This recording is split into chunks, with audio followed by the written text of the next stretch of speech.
And we are live. You're back. I'm You, back. you, you came back to see us, man. So, no, I'm Yes, really, sir. really excited. We got some good stuff to cover on today's show. Obviously, we're gonna, talk about March Madness. That wildness, that wild stuff just kind of came to, now we know who's playing, right? Kansas Mm-hmm. and Kansas and UNC. So we'll talk a little bit about that, and we'll let you break down those teams, and then Gonna we be a got to give great game. a great game, and then Where we gotta talk rooted in football, right, in preparation for this month's draft, and we'll touch the AFC North today, right? So yes, sir. And a lot to be discussed over there. So this is gonna be uh, a phenomenal episode, bro. I really can't wait for us to get into it, man. one It's gonna be hundred, good, man. one For hundred those for percent. those tuning in, via YouTube, appreciate you. Go ahead and comment over YouTube for a little live interaction. Once again, if you're tuning in, hop on the if you catching us on Facebook, hop on the YouTube page. I posted the link on my page. Kenny's posted it on his page. Hop on the YouTube page and comment there, and we can see it while we're going live here, guys. So Yeah. can't So wait, that man. way, yeah, back and forth. So, but as always, right, episode 5. So let's go ahead and jump into. We worked hard on that on this promo, so we got to play it.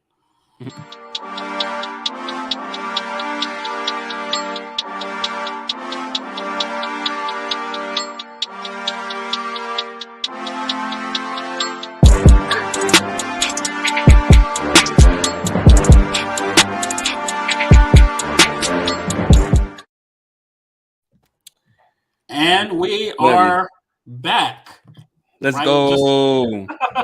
okay. So I told you. So just to let you guys know, be a Swan. We have our preparation process every week for the show, and we have our assigned topics. But I felt like this time I wanted to catch them off guard and bring up a nice little topic. You know, uh, I felt Uh-oh. like I had to because every major sports network is covering it. I need to know Uh-oh. what your thoughts was on on the stage that's supposed to be Will Smith accepting this award Ah. for the king for King Richard. No, I mean he's accepting this award for this movie that talking about these girls' lives and their father and how they were breaking barriers in tennis and he goes Yeah. ahead and slaps a grown man on live television. Tell me what your thoughts are on that before we get into the nooks and crannies. I felt like we had to cover this guy. So Yeah. Well, first of all, let me say that my point of view is coming from a married man. I am a married man. So, with that being said, I don't know. I think both parties hold the slap. the slap heard from around the uh, world. I know, right? Mhm. I think both parties hold a little blame here. Um, Chris Rock, I mean, you know, he's a comedian at the end of the day, and we all know, comedians gonna do what comedians do. Their job is to make people laugh, and sometimes it may be at someone else's expense. And at that point, it was at Jada's expense, and the joke was a little insensitive because it was over her head or her hair, and she's a little sensitive about the situation due to her having alopecia, Alopecia. Yeah. yeah, so I mean, I know she was a little sensitive toward that situation, and that's perfectly understandable. I know individuals with that as well, so I mean, I know that can be a struggle. So perfectly understandable. Um, I don't know if Chris Rock was privy to that news previous to the joke, but he did make the joke. If you look at some of the videos, it actually looked like Will Smith, whether he liked the joke or not, it looked like he was kind of taking it in stride, and he kind of had a little bit of a a laugh or a smirk on his face. You can see right away that Jada was not for it, and so I think he probably, he looked over at his wife. He seen his wife's reaction, and he went into husband mode. He went into protector mode. He went into, okay, you know what I'm saying? my wife is unhappy right now. Like, what can I do to rectify this situation? And I think he did what any loving husband in that situation, or he thought in the manner that any loving husband in that situation would have thought. Now his actions after that, they weren't very tasteful. You know what I'm saying? I think he did kind of handle it in the wrong way. He went a little far. I mean, we never want to resort to violence unless it's an immediate threat and we protecting ourselves. I'm not a huge advocate of violence, despite what I might say in my own time. Right. But I mean, he overreacted.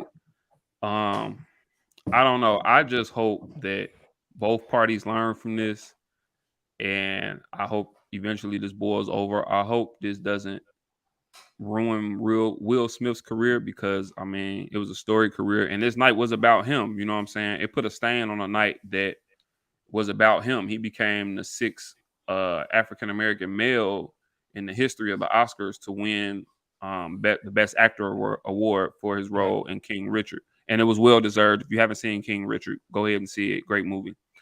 He did a hell of a job in the movie. It was well deserved, and yeah, man, I hope he recovers from this, which I think he will. I think he's resilient enough. I pray for Will and Jada and their marriage, and then I pray for Chris Rock. I pray that he learns from this situation.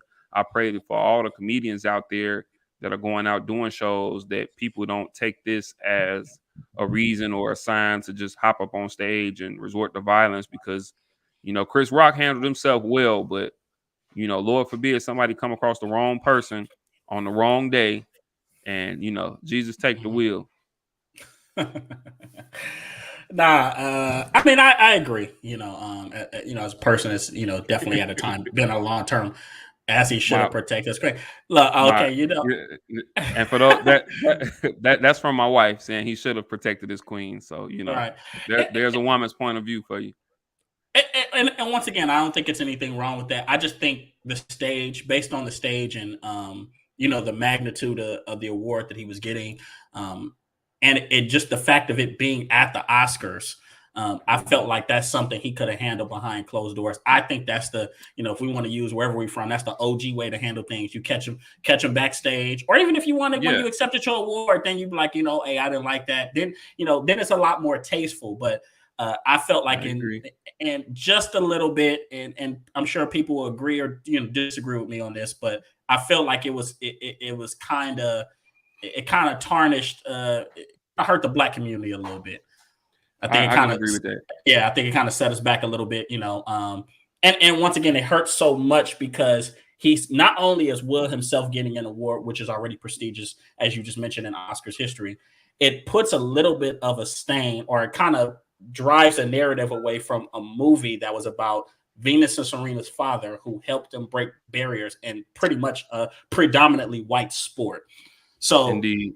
that's the only thing I didn't really like about it. So I mean, I understand you gotta be a man, you gotta stand up for yours, but it wasn't the best look, and it definitely hurt his brand. It may take him a few years to kind of rebuild it. Bo Peterson looking for MVP. Here he goes. Here you go. Yeah. Kevin's not gonna like that. But Definitely deserves to be in the discussion. yeah, so that's it on that. I had to cover a little bit. We all have our thoughts on that, but hey, best of luck and prayers go for all parties involved. And Indeed, indeed. go watch King Richard. Once again, phenomenal Yes, movie. absolutely. If you haven't seen it, go ahead and see it, man. Prayers up for Chris Rock and for Will Smith and Jada and the entire family. 100%. So March Madness. Okay, so I was telling Isaiah, because I was a little bit perturbed. I felt like last episode I was saying I thought we were past this North Carolina fucking Duke villain. I thought we were over this era. I thought it was time for smaller schools to get the love. I thought it was time for the Pac-12 to phenomenal. I thought it was time for the Pac-12 to dominate college basketball. Like I really thought it was our time. Pac-12. Yeah, like schools like USC, right? USC, UC, Arizona. Look, I thought it was our time. So I'm like, we had these four elite programs. Arizona getting pretty far myself. Exactly, right. So we had these four elite programs that in so many words were like, we're back, and they Yeah. dominated the Final Four. So obviously, you had two results. Obviously, we saw North Carolina beat Duke, and then And a Kansas great fuck it, game. and a great game. So break down these two. What did you see first of all out of the? Let's look at the Kansas Villanova game. What did you see in that game, and how did Kansas advance?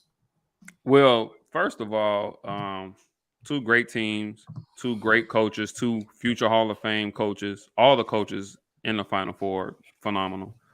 Jay Wright for Villanova, Bill Self for Kansas, two all-time great coaches, two previous national championship winning coaches. Basically, watching the game, Kansas came out with a vengeance. Okay, they came out, they started, they played hard, they started fast, and they never really let up. You know what I'm saying? They just kind of jumped all over Villanova, and I don't think Villanova quite came out to play. I think they had a few jitters early, and I think as the game went on, they were just playing catch up, and they just couldn't catch up. You know what I'm saying? I think what's crazy to me, not just about these two teams, but about the entire Final Four, with the exception of Duke, you really didn't have any like freshman phenoms. All these teams had True. some really, really Good experienced guys. You know what I'm upperclassmen. saying? Even we'll get to that in a minute. But even with the two teams that are left in Kansas and North Carolina, outside of maybe Agbaji that plays for Kansas, outside of him, there's really not a lottery pick on either team. You know, there's some guys who, if they jump, they'll probably get drafted late first rounders, early second rounders, depending on how they do at the combine. But outside of Agbaji, for the two teams that are left, there's really not a lottery pick. And then, of course, Duke, you know, with the sensational freshman, Paolo Banchero, he's probably going to be a top 3 pick. Yes, he looks like a But future NBA star.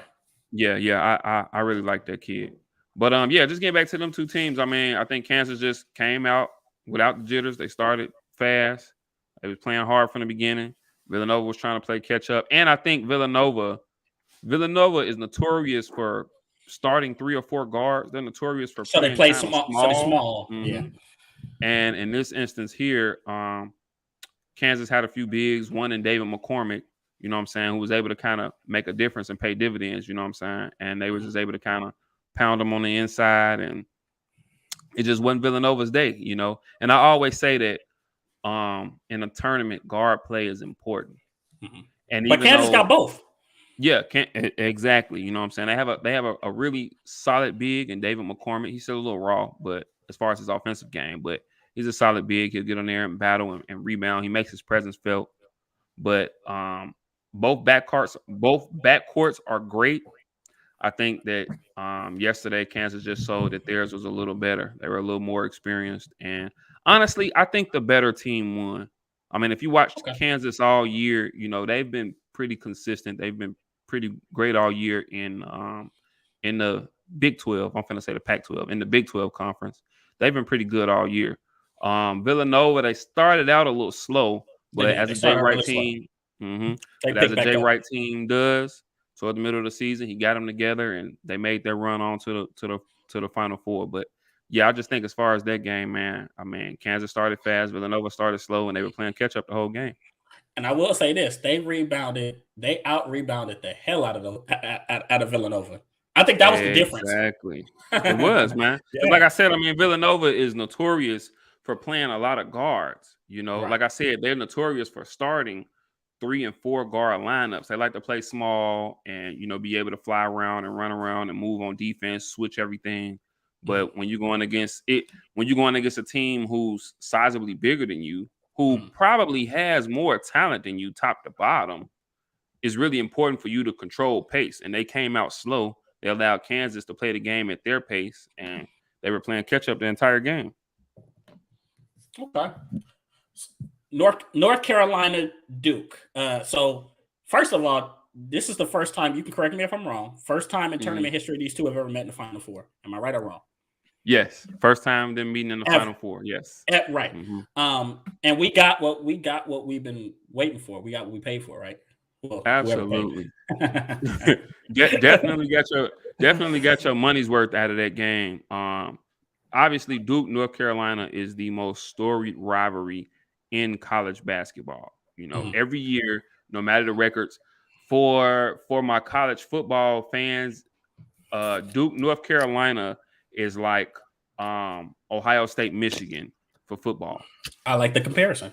You know, um, they're like I said, they're the most storied college basketball rivalry, and no matter the records, when those two teams meet, it's It's going to always be war. fireworks. Yeah, Right. it's going to be war. Um, North Carolina this year they beat Duke in Coach K's final game in Cameron Indoor Stadium. Right. They went in there, they beat them, and now they turned around a few weeks later and beat Coach K in his final game ever. And shout out to Coach K, great career, phenomenal coach, the best collegiate basketball coach ever. Ever. Coach K, ever. I'm putting him over John Wooden. I'm putting him over Bobby Knight. I'm putting him over Roy Williams, Dean Smith. I'm putting him over all of those guys, man. For me, Coach K, best collegiate basketball coach ever. But as far as the game goes, I mean, it was back and forth, back and forth, back and forth. Mm-hmm. But if you notice, though, in the second half, North Carolina had a stretch where they went on a 13-0 run, and it Right. really changed the momentum of the game. And then also, North Carolina has this kid, Caleb Love, Mm-hmm. and I think this is his sophomore season. This is the second game in the tournament where he's came out and flat out taken over the second half. And he's a Sure. very talented kid. He's a kid who can kind of create his own shot, create for himself. He's a heck of a shooter. Um, yeah, man. I mean, and I think that's kind of what made the excuse me. That's kind of what made the difference for the game. I mean, Caleb Love sparked a run. They got this kid, Brady Manick.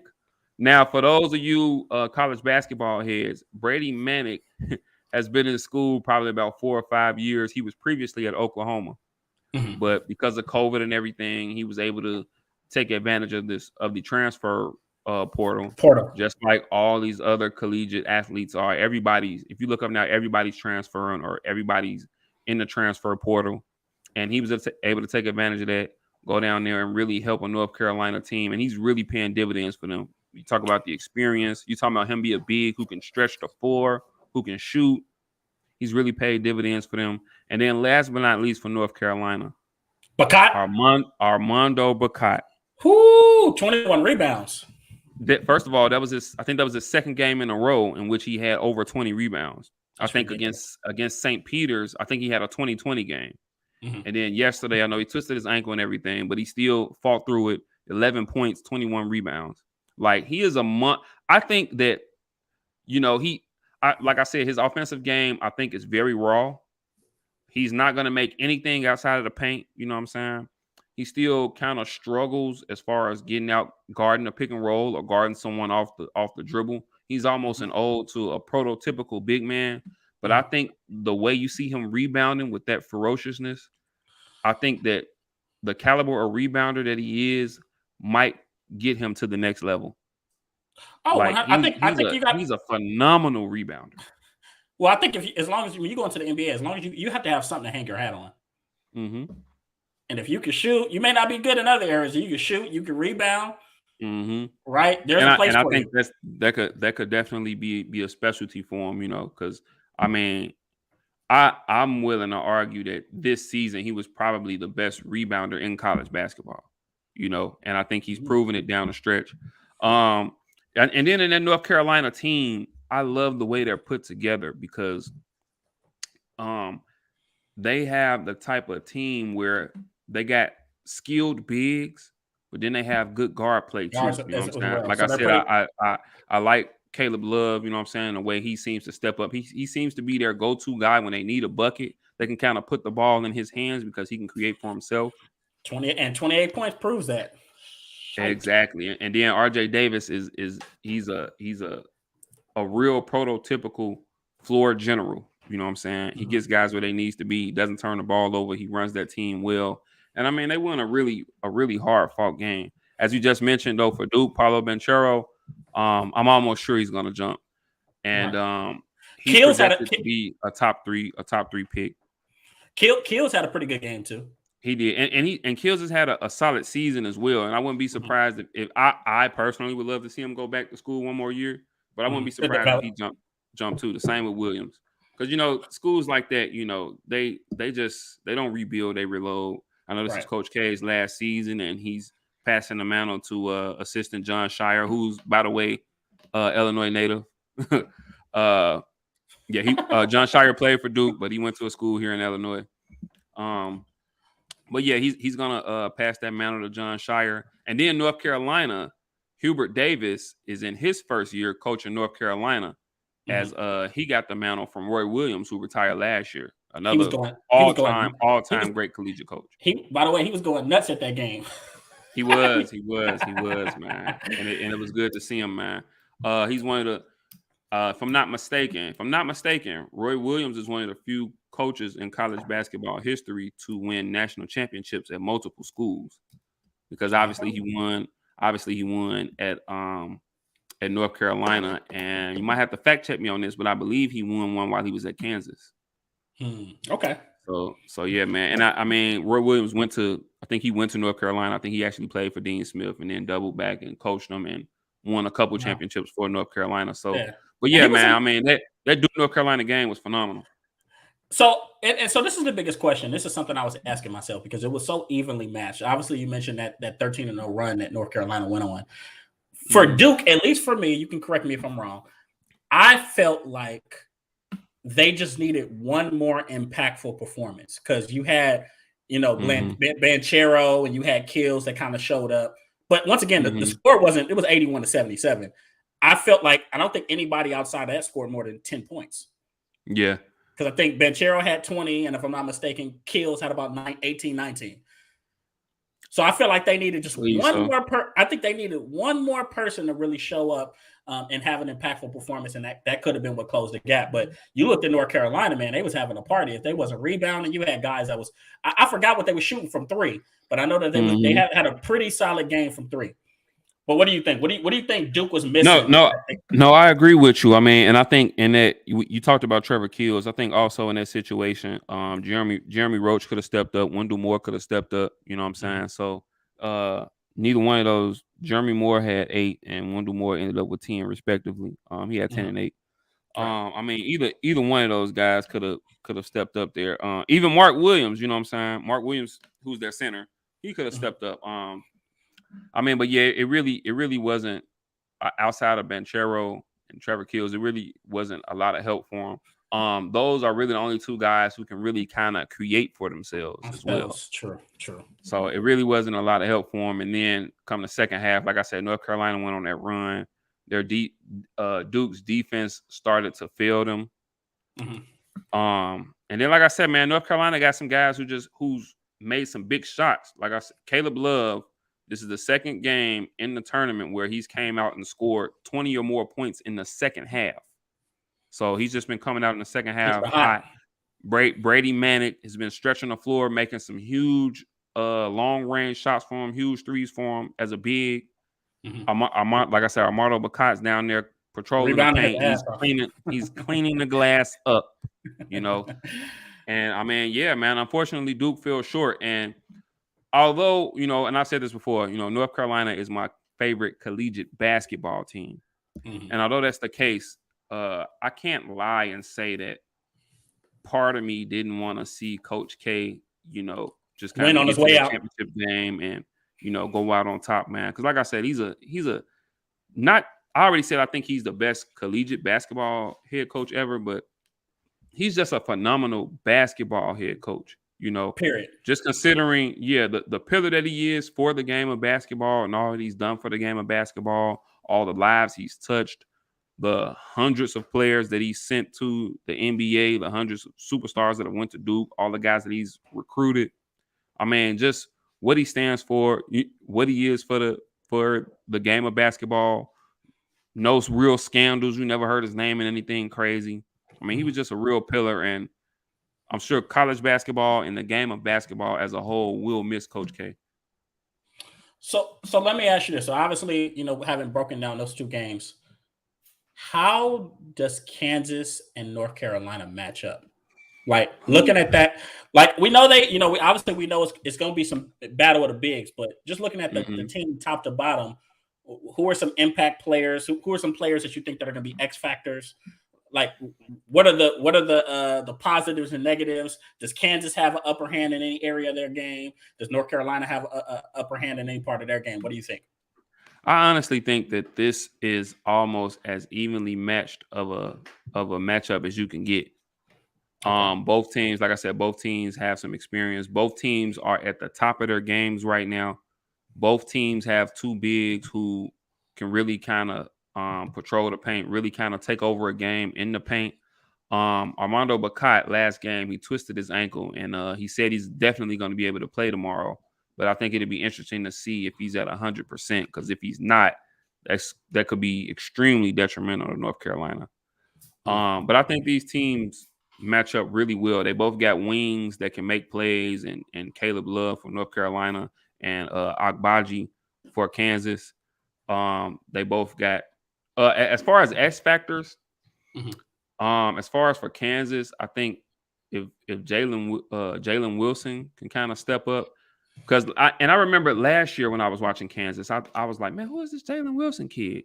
Because he would always show flashes to me when I seen him. And now this year, I think Agbaji has kind of really stepped up and fulfilled that role, whereas Wilson has kind of took a step back. Back. So I think this would be a good game to see if he can really kind of recapture that magic and, what I'm saying, step up for him. And then for North Carolina, I mean, once again, man, I gotta say Brady Manick, man.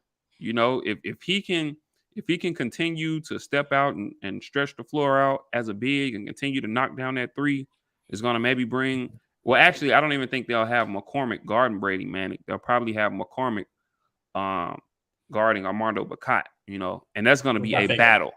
That's going to be a battle, you know. So yeah, if Brady Manick can continue to stretch the floor for North Carolina, allow that guards to be able to penetrate and get in the lane, and he stand out there and knock down shots, I mean, I think that'll be awesome for North Carolina. Um, I I said North Carolina's my team. You I got already Kansas? picked against them. No, no, no, no, no. I already picked against them earlier in the tournament. I didn't think they were going to get this far, and now here they are in a championship game, and I'm not going to pick against them again. So So another you learn close you learn one. you learn from your mistakes. I did, man. So another close one, another instant classic. I think it's a really, really close game. It's going to come down to that final minute of play, but I'm gonna give North Carolina a slight edge. I'll give a score. I'll say I'm gonna do a 67-63 North Carolina. Oh, college basketball scores be so damn ugly. All right. They do, man, but you got to realize, they're Yeah. playing two 20-minute halves. Sure. So I mean, they don't have, in the NBA it's 4 12-minute quarters. So I mean, those extra 8 minutes don't seem like much, but they are. And then you're talking about in the NBA, you're talking about 400 to 500 of the best players in the world. Right. And a lot of those guys on a collegiate level, they'll never touch that stage. So you gotta take it with a grain of salt. But yeah, man, I'm gonna go 67-63 North Carolina. Final four MVP. I'm gonna say Bacot. I'm gonna say Armando Bacot, Final Four MVP. I think he has another strong game. Maybe, I don't know, maybe he goes, 18 and another 20 rebounds or something. Who knows? It's well within his room. And yeah, I'm gonna say Armando Bacot for Final Four MVP. Well, you know what? I was born I guess me and you we agree on some things, but we're not gonna agree on everything. I'm gonna go with Kansas. Having seen I knew both you teams, were. I knew you were. right? I liked what I saw out of David McCormick. I think that matchup you mentioned him against Bacot. I think it's going to be a little bit easier on David McCormick's side because he's not going to have to worry so much from a defensive standpoint. A defending Bacot. Not saying Bacot's completely unable to put up points, but like you mentioned, his game is very raw. Whereas That's a on great Bacot's point. That's a yeah, great point. McCormick's going to put in that work. He'll work them out in the post. So I think it's going to be more of a battle, maybe, getting rebounds and things of that nature. But at the end of the day, Bacot's going to have to guard McCormick, and McCormick's going to have to guard Bacot. Who you think has the upper hand in that? So I think I got David McCormick as the Final Four MVP, and I got Kansas winning 75-70. All right. Well, we shall see. I just knew you were gonna pick Kansas. If for no other reason than to oppose me, because you probably knew I was gonna pick North Carolina. I had a feeling. But yeah, man, it's gonna be just as good a game as Duke North Carolina was yesterday. This North Carolina Kansas game is gonna be just as good, man. I mean, I'm definitely looking forward to it. I'm going to be right in front of the TV because I don't have to go to work. Glory to God. And yeah, I'm going to be right in front of the TV watching this thing, man. It's going to be some really good basketball played. Two great coaches. Bill Self, future Hall of Famer. Hubert Davis, in his first season, I think the sky's the limit for him. I think his ceiling is definitely through the roof. His stock is definitely rising. I think you're going to see him continue to get great recruits, and you're gonna see North Carolina continue to be relevant. You'll see them making more and more deep runs into the NCAA tournament. So yeah, man, it's gonna be a great game tomorrow for sure. So tune in. I don't know, order your hot wings, get your beers, do whatever you got to do. It's gonna be an exciting one, and I'm sure we'll touch on this a little bit next Sunday. And what you got? Real quick, just as a little aside. The women's Final Four, or the women's collegiate basketball season, is ending tonight with South Carolina playing Connecticut as usual, right. In the championship game, and that's going to be a great game. I'm not sure. I think they might have just started. I'm not sure how it's going, but they might have just started right now. I'm going with South Carolina in that. Shout out to Dawn Staley, who's the coach of South Carolina. She was one of my favorite WNBA players when the WNBA first started. So shout out to Dawn Staley. I'm going with South Carolina. They winning right now too, 15-4. South Carolina is 13-4. Okay, so yeah, man. They got a chick, Aaliyah Boston, who may be the number one pick in this year's WNBA draft. So, but we'll see. I just wanted to mention that. And one more thing, real quick, before we get into this NBA. Shout out to your boy Isaiah Kidd for filling in last week. He did a great job. Did a phenomenal job. And if he's watching, or if he happens to tune in, I was looking, in my time, I had a little chance to check it out. You know what I'm saying? And you guys were talking about Memphis, and he was talking about Ja Morant, and he made a statement, something to the fact of Ja Morant being the best player to come from a mid-major. Right, which I said was a bold claim. What is your argument against that? All right. So when he said that, initially I was like, "Whoa, wait a minute." So and then I thought, so I was thinking, and I was like, "Well, the boy is good." And then but you know me, I'm thinking and I'm rumbling my brain, and then boom, I said, "Well, wait a minute. Damian Lillard went to Weber State." He did. That's true. I got to put Damian Lillard ahead of him. Then I said, wait a minute. Paul George went to Fresno State. And although Paul George has had his struggles right now in their careers, he's a Hall of Fame player. I mean, Paul George has been injured for the vast majority of this season. But overall, as far as their careers, I mean, Paul George, he's played longer, and I think he's done a little more. Is he a Hall of Fame player? Paul George, he's right there on the brink. If he retired today, I'm not sure if I can put him in right this moment. He's definitely not a first ballot. But here's the real one: the best player to ever come from a mid-major. And come on, man, one Stephen Curry. That's forget true. He went to Davidson. That's true. Took them on a run in the NCAA tournament. I think they got to the Elite Eight, And then I'll throw one more guy out there just for kicks and giggles, Jameer and never. One more guy for kicks and giggles. And I don't necessarily, even though I consider them to be a pretty solid program, They are, I guess, they're not really in one of the major conferences.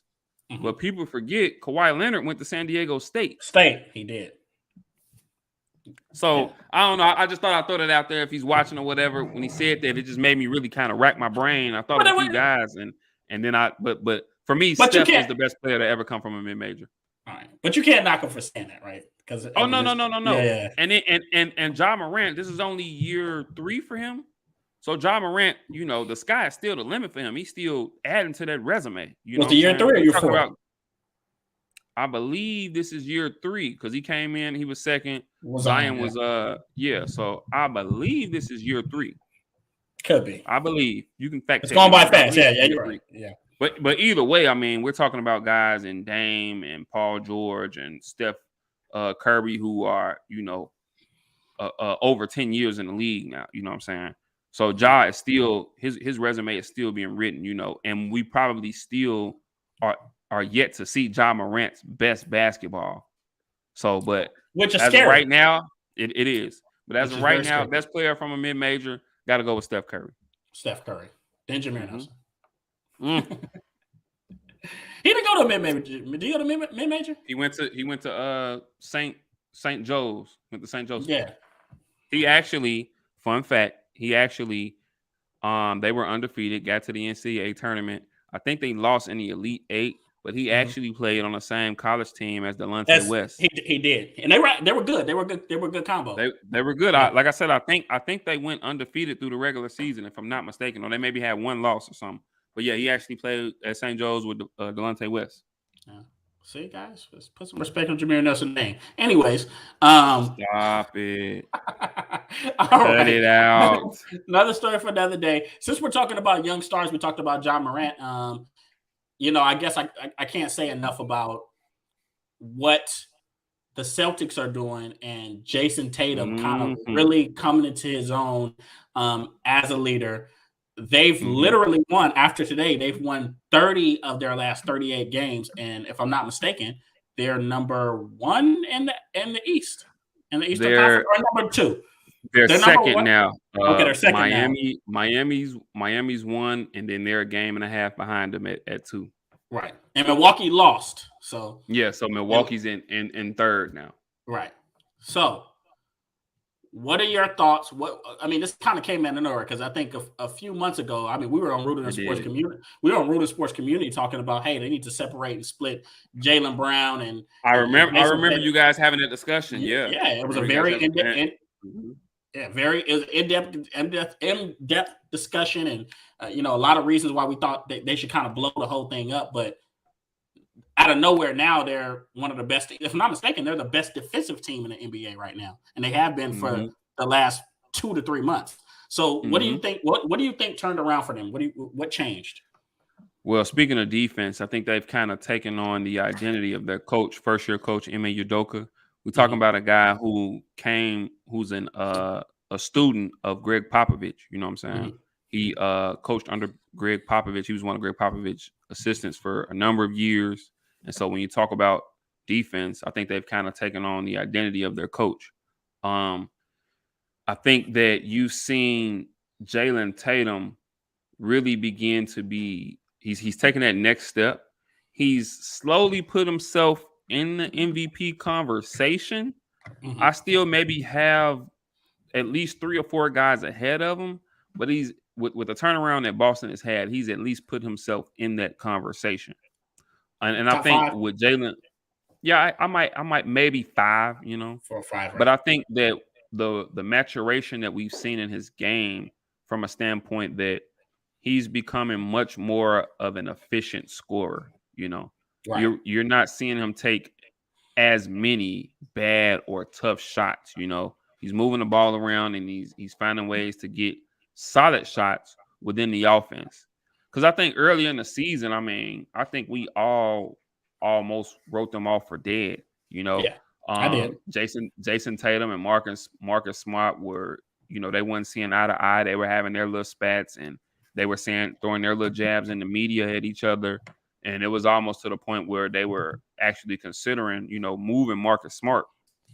And now to see the turnaround that they made, like you said, they've won 30 of their last 38 games. They're Mhm. fifth. They have the best record since the All-Star break. They're 15-4 since the All-Star break. Jason Tatum, I think, is probably having the best season of his career. He's averaging about 27 a game. Obviously, Jaylen Brown is showing that he can be a star in this league. He's getting about 23 a game. And what I like too is that they have already narrowed their roster down and narrowed down to the 8 or 9 guys that they're going to play. Their rotation is already tight. They have a group of about 8 or 9 guys that they're just going to be interchangeable with, and those are the guys that they're just going to ride. And I And, kind of like that coming down the stretch. They already know. They all know these are the guys that are going to get the time. These are going to be their roles. Everybody understands their roles. They've all bought in, especially on the defensive end. And I think that's why you've seen their turnaround.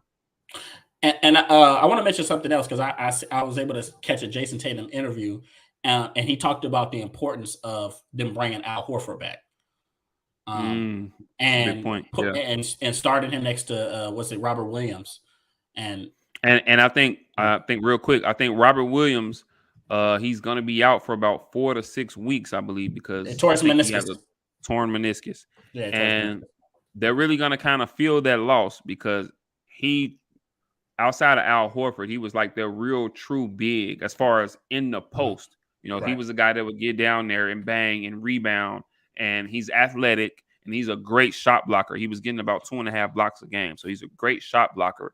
He was starting to really grow into the type of player that they envisioned him being when they drafted him a few years ago. So I think that they'll really miss him. I think if they happen to get to the second round of the playoffs, then he might be able to come back. But I think initially he's a guy that they'll really miss for right now.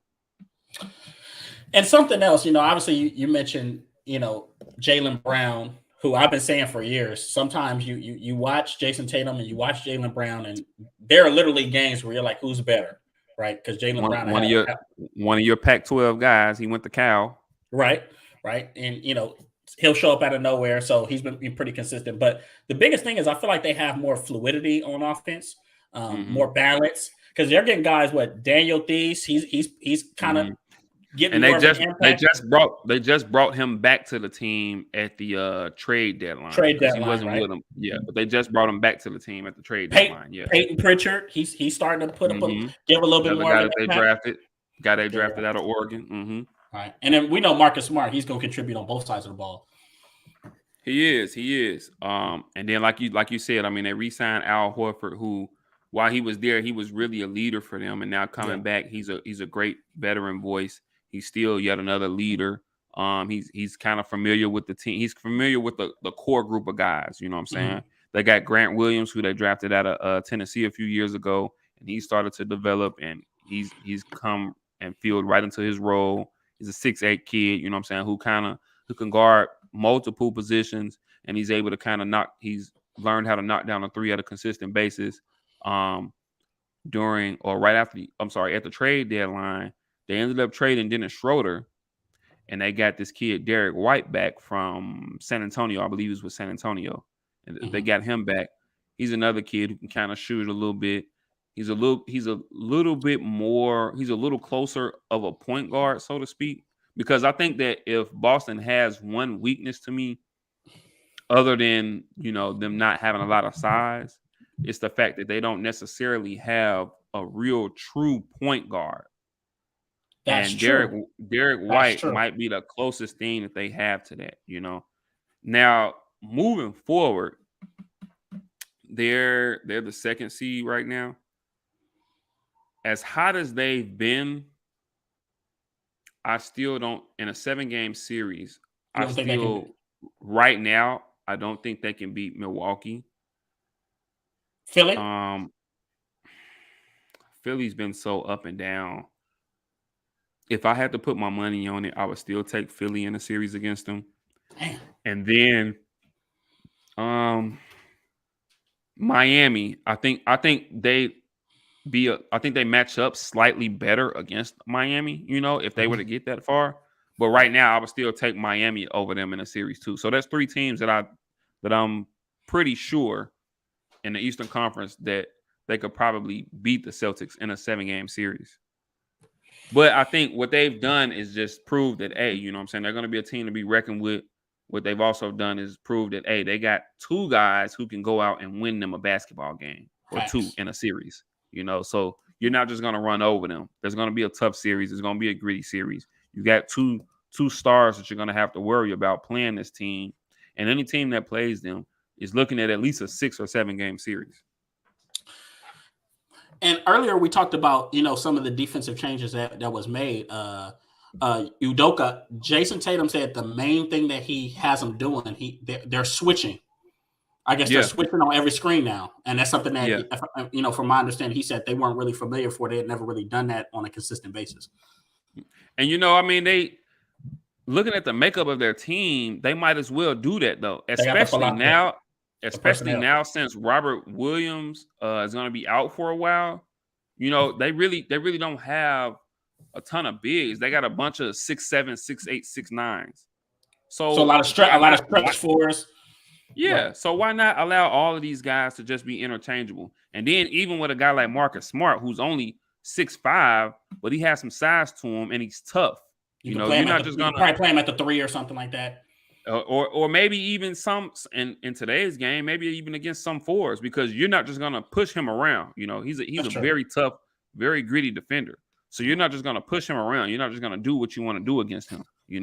So yeah, I think that was a great defensive adjustment and allowing them to be able to just go ahead and switch all screens and switch everything. And then, like I said, for me, just seeing the maturation in Jason Tatum's game and how, if you watch them, just seeing how much more of an patient and efficient scorer he's become. He still takes his tough ones here and there, but there's less and less amount of times that he's taking just really tough shots.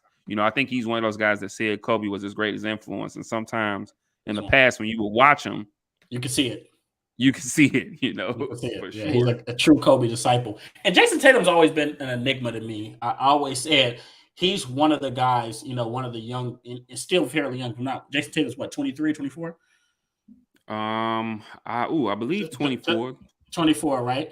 But he's one of the young players that I still can't really gauge what his ceiling is because he's so talented.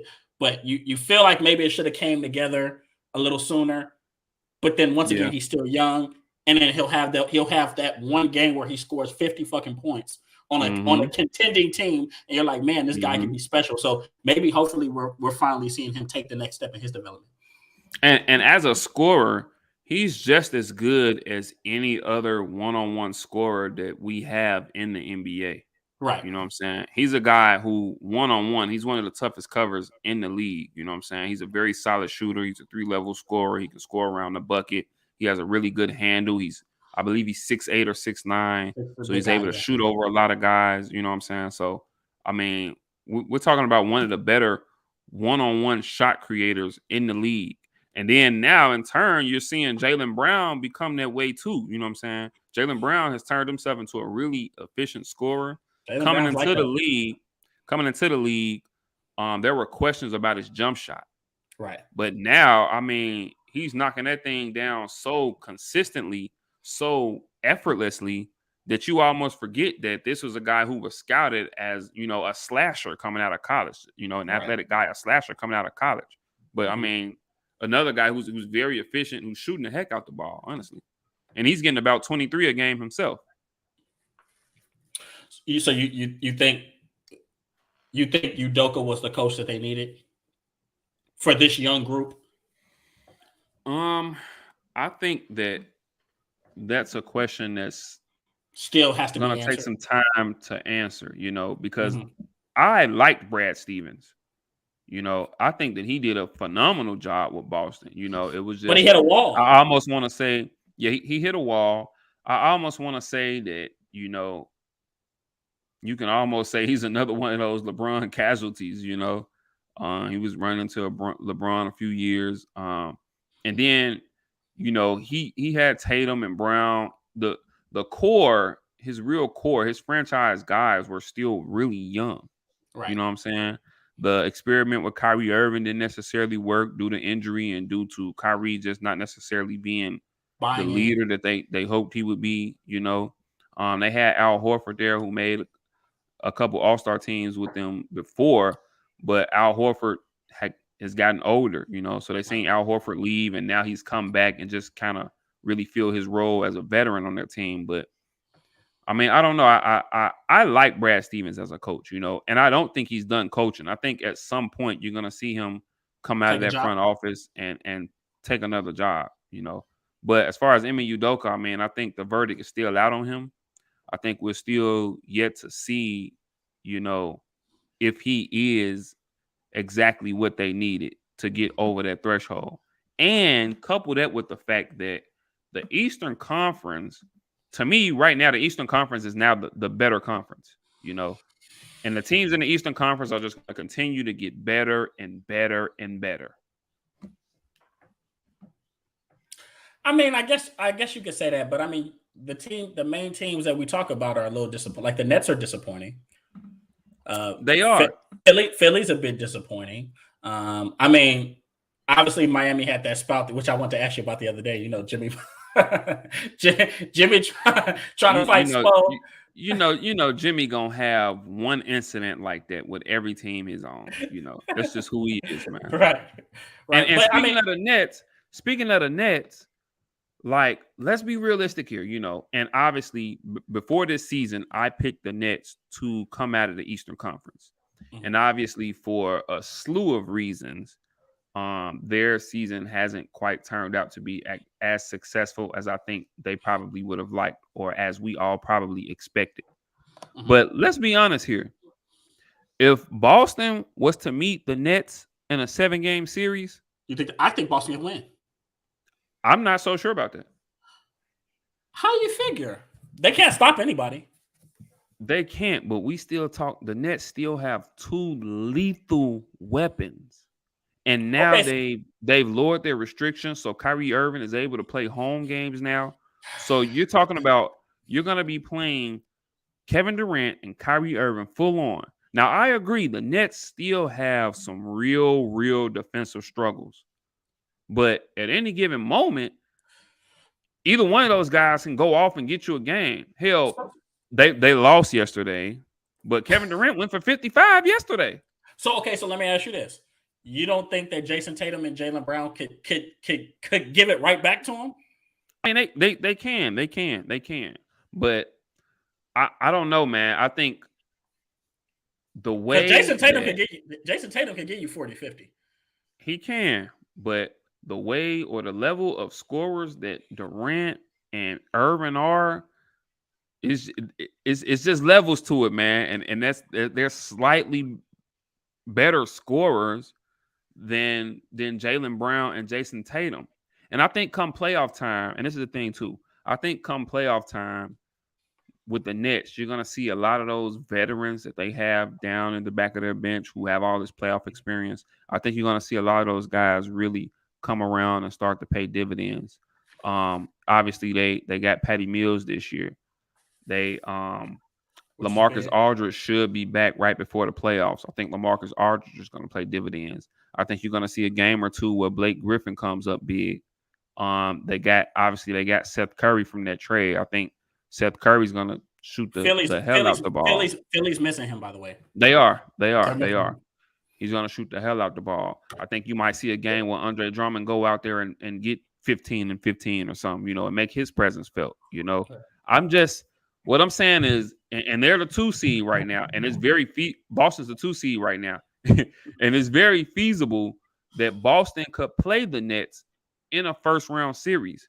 And I couldn't, if I'm a betting man, I couldn't put it on Boston in that series. Just being honest. All right, now I look at Boston. They're clearly the better defensive team. So I mean, okay, maybe Kyrie and Kevin Durant are going to get theirs, but it's not like they're not going to give guys breathing room. They put pressure on people, right? And to me, even though Kyrie Irving and Kevin Durant are more experienced and they're obviously more talented scorers, we could argue that Kevin Durant is probably easily the best pure scorer in the NBA. Mm-hmm. Jason Tatum and Jaylen Brown, they're not only are they both big guys, but they can give it to you as well. So I think They I'm looking can. at the They I think I'm can. looking at the bounce. And let's be honest, once again, I think they have, and then we have to look at they have Marcus Smart, who I'm not saying Mhm. he's going to stop either Kevin Durant or Kyrie Irving, but I think he can frustrate them. Excuse me, he can frustrate them and give them some fits. I So think I agree. You know what I'm saying? But it's I embarrassing. mean, they're gonna, but I mean, they're gonna have to pick and choose. So let's say, so who do you put Marcus Smart on Kevin Durant and hope that you slow him down, and then if you do, who do you have on Kyrie? Or okay, Okay, so okay, so you put Kyrie on, you put Marcus Smart on Kyrie. So that means either Jaylen Brown or Jason Tatum is gonna have that matchup of guarding Durant. well, I think it should be more of a shared effort. And I think you Yeah, don't yeah, and I think you don't waste Marcus Smart by just throwing him at one person. I think you say, okay, well, you're gonna have a couple plays where where you guarding Kyrie, which I think you 2 or 3 play stretch, he can give him some fits, and I think yeah. you give him some looks on Kevin Durant. So I think Marcus Smart in that series, in that 7 game series, will be pivotal. He talking about you. I just choked. Hey guys, Woo. don't drink juice while Mm, podcasting, mm. right? The devil's nectar. But But yeah, yeah, man. I no. mean, I was just gonna say, man. I think it's gonna be interesting to see. Each Mhm, team now has about 5 or 6 games left in the regular season. So, mhm. what, another week and a half, and we're gonna be getting into the playoffs, man. And I mean, some of these matchups that we may see in the playoffs in both conferences are gonna be interesting. You know what I'm saying? Just Mhm. just a real quick aside. The Lakers lost again today, and now they're in 11th place. They're a game and a half out of the 10th spot to even be in the play-in. Wow. So, talk about disappointments. Obviously, they're far and away the biggest disappointment in the Of league the right year, now. of the year, yeah. Wow. And See, I mean, been I, busy I'm all not day. even I'm not even gonna get into this. You know what I'm Yeah. saying? I know LeBron fans. I know LeBron fans will have a million and one excuses or whatever. And don't get me Yeah. wrong, LeBron's having a phenomenal season individually. Yeah. But yeah, It's a team sport. it is, man. But yeah, Yeah. man, the best of the NBA season is still yet to come with the playoffs right around the corner, man.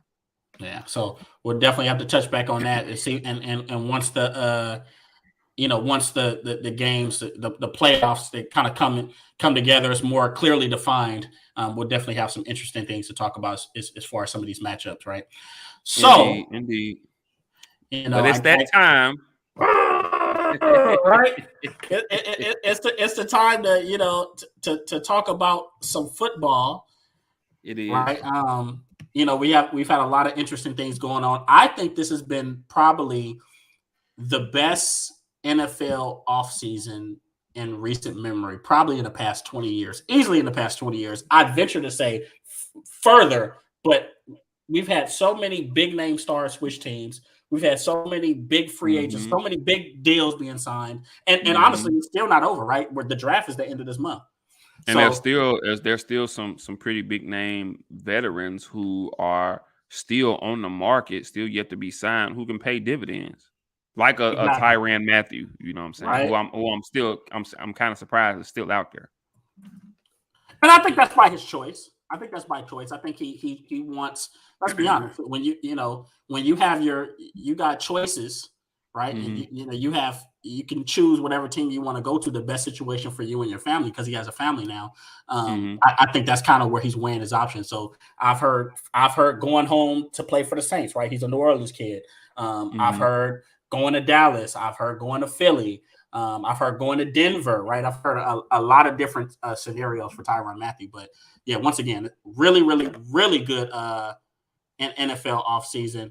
I guess the biggest thing we got to talk about. Go ahead, So throw it out. I was just gonna say, and speaking of free agents or potential free agents or guys on the move, there's one little special someone in Cleveland Uh-huh.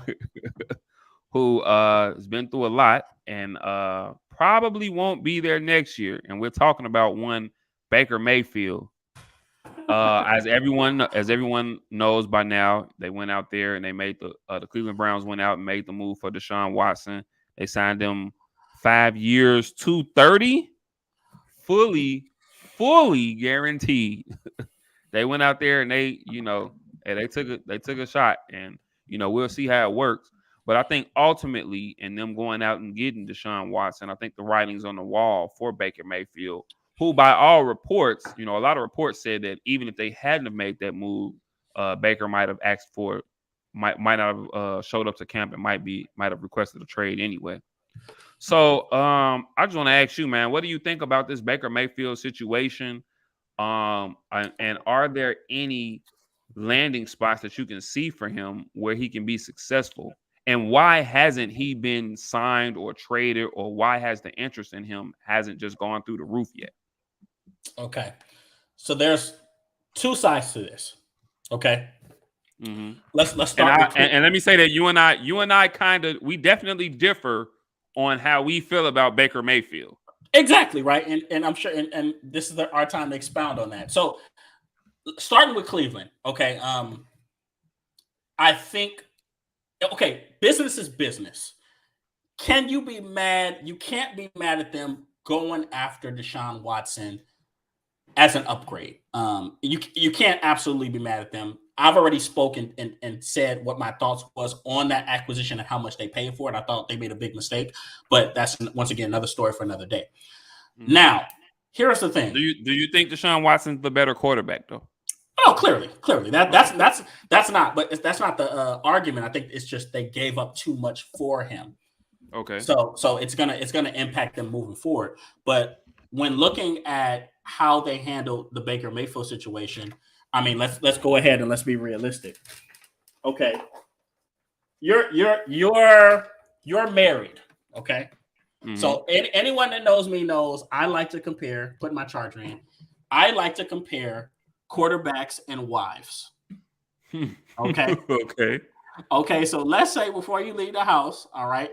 This is just a hypothetical question, Amber, silent partner. So don't kill him. Let's say before you leave the house, all right. You say, Amber, you know what? I love you.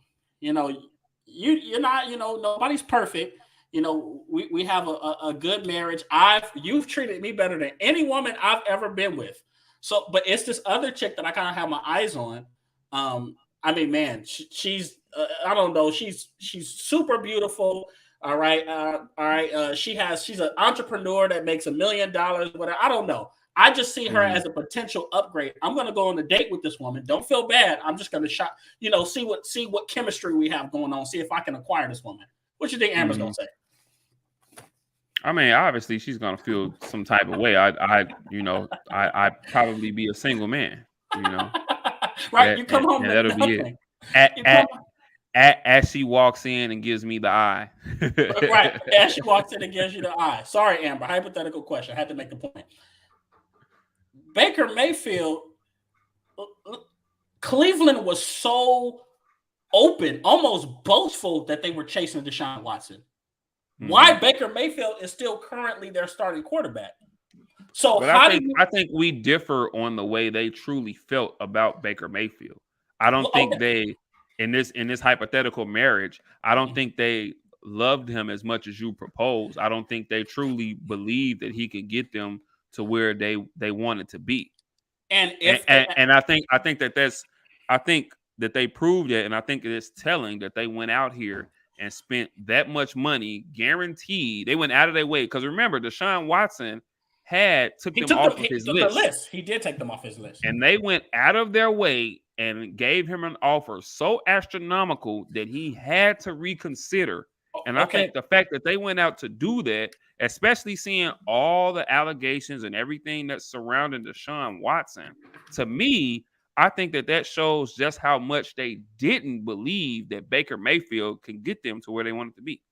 Okay, so let's attack that. All right, so first of all, if they're not pleased with Baker Mayfield, I think it's more about Baker Mayfield, the person, and not Baker Mayfield, the quarterback. because Baker Mayfield, the quarterback, has been better than anything they fucking had in 20 years. Excuse my language, guys. Before Baker Mayfield, they had 28 different starting quarterbacks since 1999.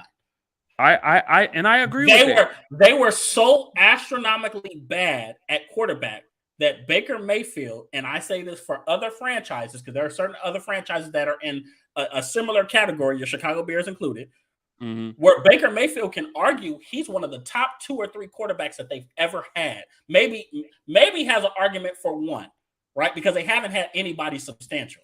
But I think that's a situation where two things can be true. He can be all of that and still not be the guy who can get them over the threshold. You know what I'm saying? Oh, and I understand that. I'm not mad at them for upgrading. I always said this: you only move off Baker Mayfield if you have a clear upgrade. If you don't, you stay on him because you've seen what life was like before him.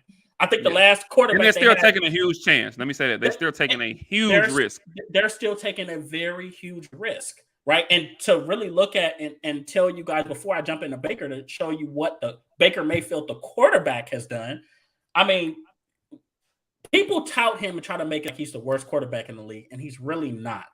I think that he has his warts, but I still firmly believe he's a starter in the National Football League. But let's look at his stat line, and that will judge where he's at. Okay, so he has 14,125 passing yards. He has 92 touchdowns to 56 interceptions. 61.6 completion percentage, can get a lot better. And he has an 87.8 passer rating. And he has around 570 rushing yards with 5 touchdowns. And he's won 30 and he's lost 30. So what that means is that it's not that Baker Mayfield is terrible. 30-30 record. He has a 30-30 right at record. 500. Okay. Right. So it's not that Baker Mayfield is terrible. It's that he's average. And maybe his ceiling is right above average. And to me, when and me as a big football guy, when I look at the big picture, the grand scheme of things at quarterback, especially at that level, that's rare to even find a quarterback that can give you that stat line.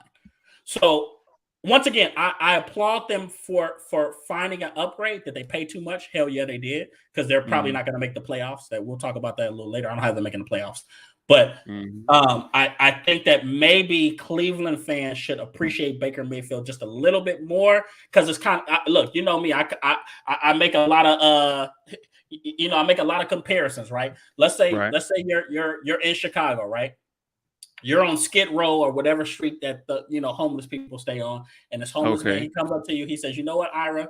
Not Ira, he doesn't know you by name, but he says, "Hey man, I really, I'm not feeling good. I really need to stay in a hotel tonight. Like I can't stay out here. Like I need to be I need to be warm. I need to be somewhere comfortable." And you say, "Okay, you know what, brother? I'll put you up." So you ask him, give him a list of all these different hotels, and he says, "I want to stay at the Ritz-Carlton." Yeah.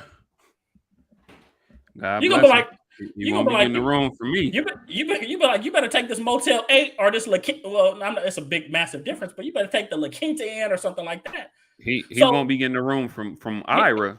He won't be getting a room for you, right? So I say all that to say is the audacity for the Cleveland Browns organization to turn their nose up at Baker Mayfield when before him you had absolutely nothing at quarterback. So here's my pushback to that though. You don't think that they've done everything that they could and surrounded him with every piece that they feel like they could to help him be successful? Well, okay, so there's because judging from when he got there to now, I mean, over the past couple seasons, he's had Nick Chubb, he's had Kareem Hunt, he's had David Njoku, he's had Jarvis Landry, he had OBJ. Then they went out there and bolstered the defense. You know what I'm saying? Made moves, on the defense. And then they look at it like this. Okay, granted, you got them their first playoff win in forever a couple years ago. It is big. You got them their first playoff win in forever, and beating what at the time was a very overrated Pittsburgh Steelers team. Okay. But then you go into Arrowhead and you pretty much got a win served on a platter, because don't forget, Patrick Mahomes got hurt in that game and he was out in that game. You know what I'm saying? And Baker Mayfield couldn't get it done. They lost to a backup quarterback. Baker Mayfield could not get it done. And then you come back last year and the shoulder, it's the shoulder issues or he was OBJ. he was really hurt. It was okay, he was, but it's OBJ. You know what I'm saying? It's he has tunnel vision for OBJ or whatever. You know what I'm saying? But as a whole, the team underperformed. And all those stats you just read off. But last year he barely threw for 3,000 yards. And he only had 17 TDs and 13 interceptions. You know what I'm saying? So he didn't play his best ball. So from I'm just looking at it from Cleveland's standpoint, they probably look at it like, well, hey, you know what I'm saying? We've had this guy for, a few years now. You know what I'm saying? We went out of our way and afforded him, every opportunity to be successful. But, you know what I'm saying? At the end of the day, he hasn't gotten us to where we thought or we belonged or we thought we had the team to beat. And nor do we think that he can get us there. So much so that they took a chance, and I agree, overpaid, but they took a chance on a guy who has all of this huge cloud over him, who has all this stuff going on, who probably won't pay dividends for them this season because I think Deshaun's probably going to get suspended. Yeah, he's probably going to miss 4 to 6 games. You know what I'm saying? I think he's going to miss 8 games, but that's another story for another day. Maybe even 8 games. Right. But I think that they had such a lack of confidence in Baker Mayfield that they went out of their way and overcompensated for a guy who probably won't even pay dividends for them this season. Okay, so here's my thing. All right. I think we overestimate, and I say this all the time in Rooted in Sports community, I think we overestimate that Cleveland roster. I think defensively they made a jump. I know towards the end of the year, they were, if I'm not mistaken, they ended up being the number 4 and number 5 ranked defense in the National Football League. So they were pretty solid. Obviously, Myles Garrett, all-world defensive player. He was in the Defensive Player of the Year argument, right? I think he finished like 3rd or 4th. Now, offensively, I think Odell Beckham was never a fit there. As a matter of fact, I compare Odell Beckham's tenure in Cleveland to Randy Moss's tenure in Oakland. In Oakland, okay. I just think it was never a fit. I don't think that it says anything less about Baker Mayfield or himself. I just thought he just needed to move on to greener pastures or somewhere that was more fitting for him, and I think LA is perfect. Right now. Let's look at signs back. Shout out to OBJ. I hope he signs back there. And I hope he signs back too. Speedy recovery. Exactly. I hope he signs back too, and I think it's going to be really good for him. Now, let's look outside of him because I think we tend to overestimate these guys. Now, you were right about Nick Chubb. Nick Chubb is elite, and Kareem Hunt. But the truth is both of those guys have missed games. I think Nick Chubb has missed about 4 to 5 games the last 2 seasons. Kareem Hunt as well. Right, Kareem Hunt missed about. Kareem's missed a lot of time. He missed a lot of time. Right. You mentioned David Njoku. He's granted the potential is there, but he struggled to stay healthy. He's had health issues, and the truth is you remember they signed they were starting to they signed Austin Hooper, who now they've let go. But they had kind of started to lose a little faith in David Njoku, and they signed Austin Hooper to a big contract. He didn't live up to that as well. He's been hurt and inconsistent as well. Jarvis Landry, if he's not battling injuries, I know this year he looked like a shell of his former self. He did. So we're looking at a wide receiver core of Donovan Peoples-Jones. Doesn't scare me. Rashard Higgins. And maybe a handful of other guys that are like maybe might not even make most rosters in the National Football League. So if we want to talk about offense, the only thing you could argue is, okay, maybe he still had that elite offensive line, which they put out. Literally, they sent 2 guards to the Pro Bowl. Never seen it before. Maybe somebody can give me a reference. I just never seen that before. So they're really good at that. But I don't think that Baker Mayfield has just had this surplus of weapons that has made life easier for him. I think him and Odell Beckham were never on the same page. I think him and Jarvis Landry had some connection, but I think that at the end of the day, Jarvis Landry at best is a really good number 2/slot weapon. That's really what he is. He's not a number 1 guy. So I think they could have did a little bit more. To add, as a matter of fact, I was looking forward to. I wanted them to see them draft some receivers, and I thought it would have give Baker Mayfield a one more year, one more shot, right? But Yeah. once again, that all that's in the past. But now let's look at what Baker Mayfield has done to get this, and this is where I think why they kind of soured on him. Okay.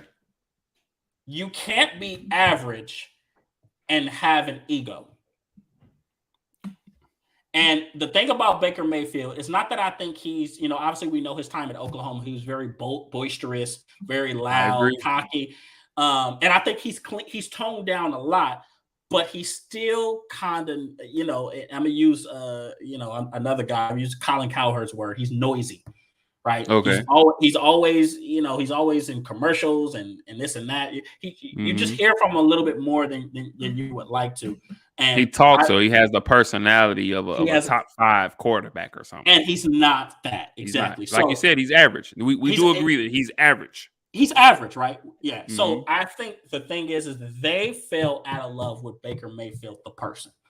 And they said that, okay, we dislike this guy so much. And there's not even no telling what happened behind closed doors. Right. We are so sour on this guy that even though he's been the best quarterback we've had in 30 years, it's time to move on. It's time to cut bait. It's time to get on back there. But if we do, we're going to have to make sure we secure somebody that's an upgrade, which Deshaun Watson clearly is. So I think that the thing with Baker Mayfield, I think he's still a starter in this league. I think he can go to Miami and be an instant upgrade over Tua Tagovailoa. Right? I think he's better than Tua. I don't think that's a stretch. I think Tua is very average. And I ask myself all the time, obviously it's not really much of a question. He had 5 or 6 first, second round receivers on his roster. But I remember watching him at Alabama and thinking like, man, this guy's special. And then you see him in the league and he looks like the most average quarterback of all time. So I think Miami is a good destination for him. I can see Seattle. Seattle could be a nice situation for him. I can see Seattle, but I think the thing about Seattle is they're gonna try the Drew Lock experiment unless they, and they might even draft somebody and still try the Drew Lock experiment, only because they. I don't know why. Well, I don't. Well, Drew Lock showed he's shown some stuff. No. Drew Lock has, as a matter of fact, last year, and Denver fans will level with me. Drew Lock showed he's had, especially last year, where he showed a little bit more maturity, and he actually showed some stuff as a passer. Drew Lock is not incapable. But to me, I take Baker Mayfield over him.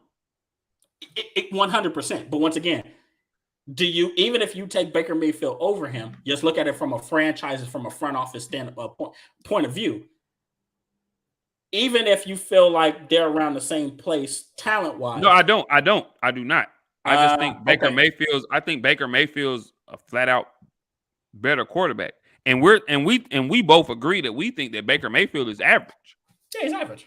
So okay. I mean, I don't put Drew Lock in Baker Mayfield's tier.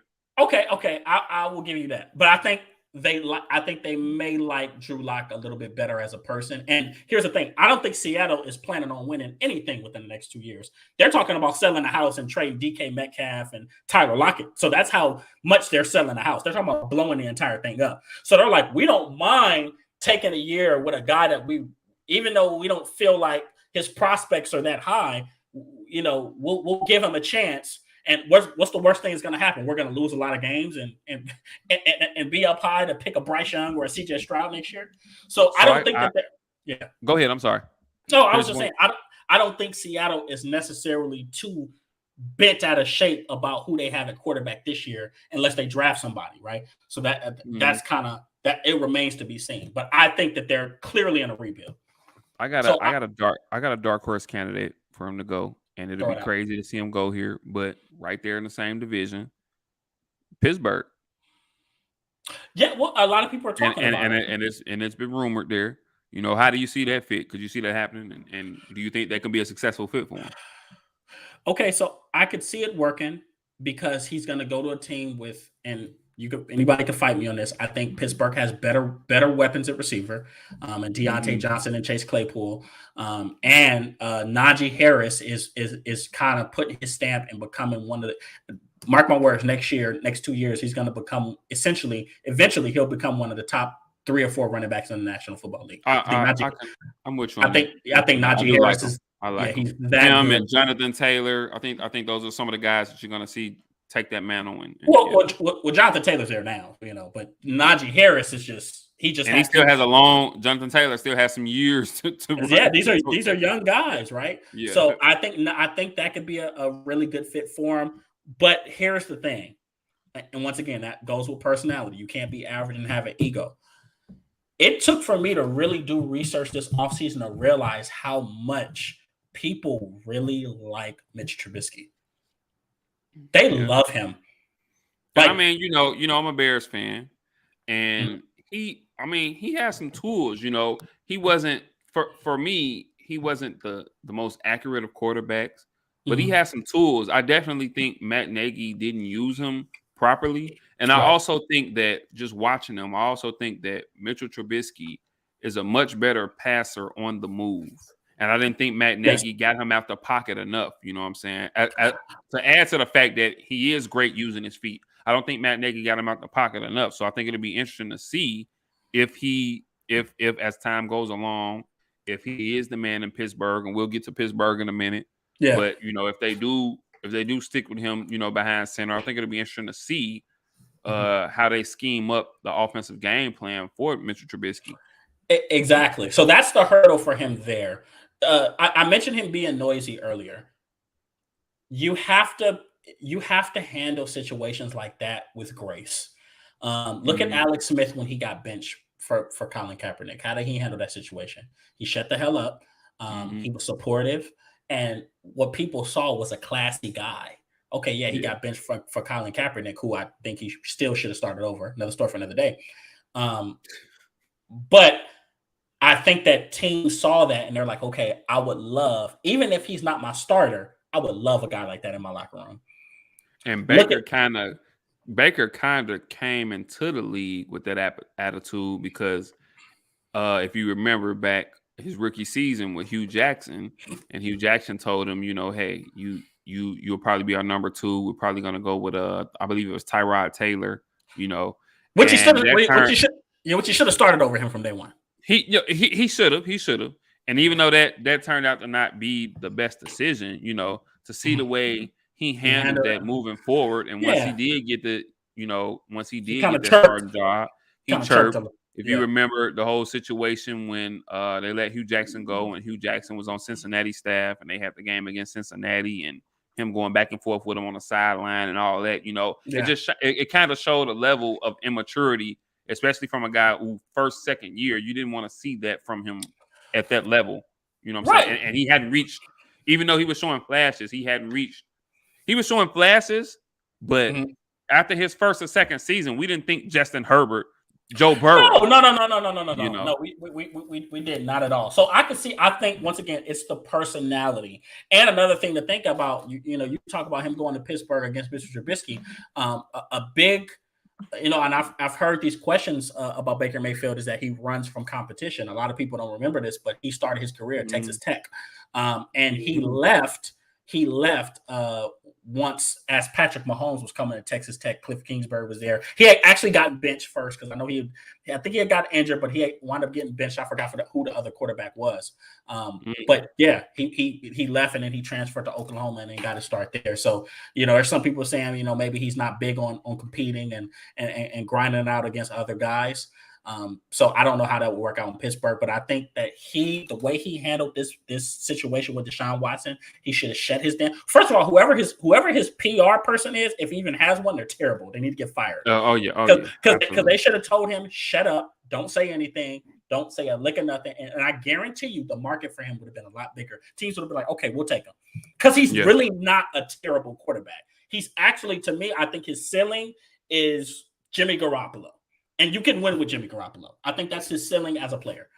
I wouldn't even. I'd say because I think Jimmy Garoppolo. I kind of question you relying on his arm. I think there are times where you can maybe rely on Baker Mayfield's arm. So I would compare him, and this might be crazy. I would compare him even more to like a Kirk Cousins.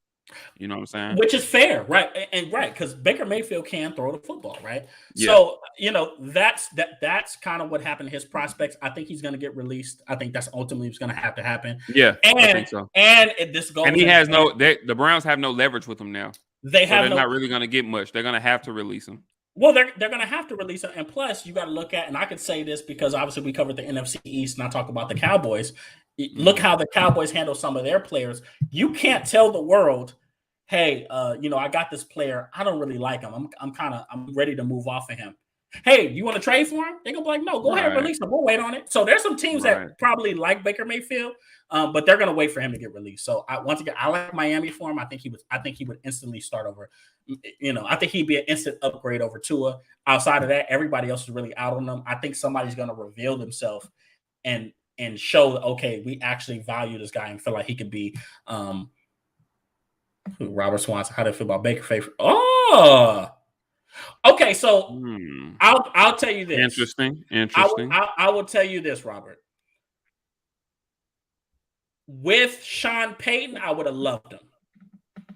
But Mm. without Sean Payton and Dennis Allen and head Dennis coach, Allen. I Mhm. don't like it. I don't like it. I don't think it's going to be a fit. I think people are underestimating how big the loss of Sean Payton is going to be. We saw Dennis Allen be a head coach before. He's a defensive head coach, and the Raiders had He one of the is. and they had one of the worst fucking defenses in the league when he was the head coach. So, But I yeah. mean, the Saints have one of the better ones right now. So What better what? Well, defenses. that was him as a defensive coordinator. Now he's a head Mhm. coach. So there's a Mhm. difference between being a successful defensive coordinator and being a successful head coach slash defensive coordinator. Very few True. can do True. it, right? So that's my thoughts on Baker Mayfield. Obviously we're Yeah. gonna jump. We're gonna jump into some AFC North and talk and expound on that. You know what? How about this? Let's start from the I was bottom I up. was I was I was just gonna say, we're gonna go ahead and hop into our rooted in football segment.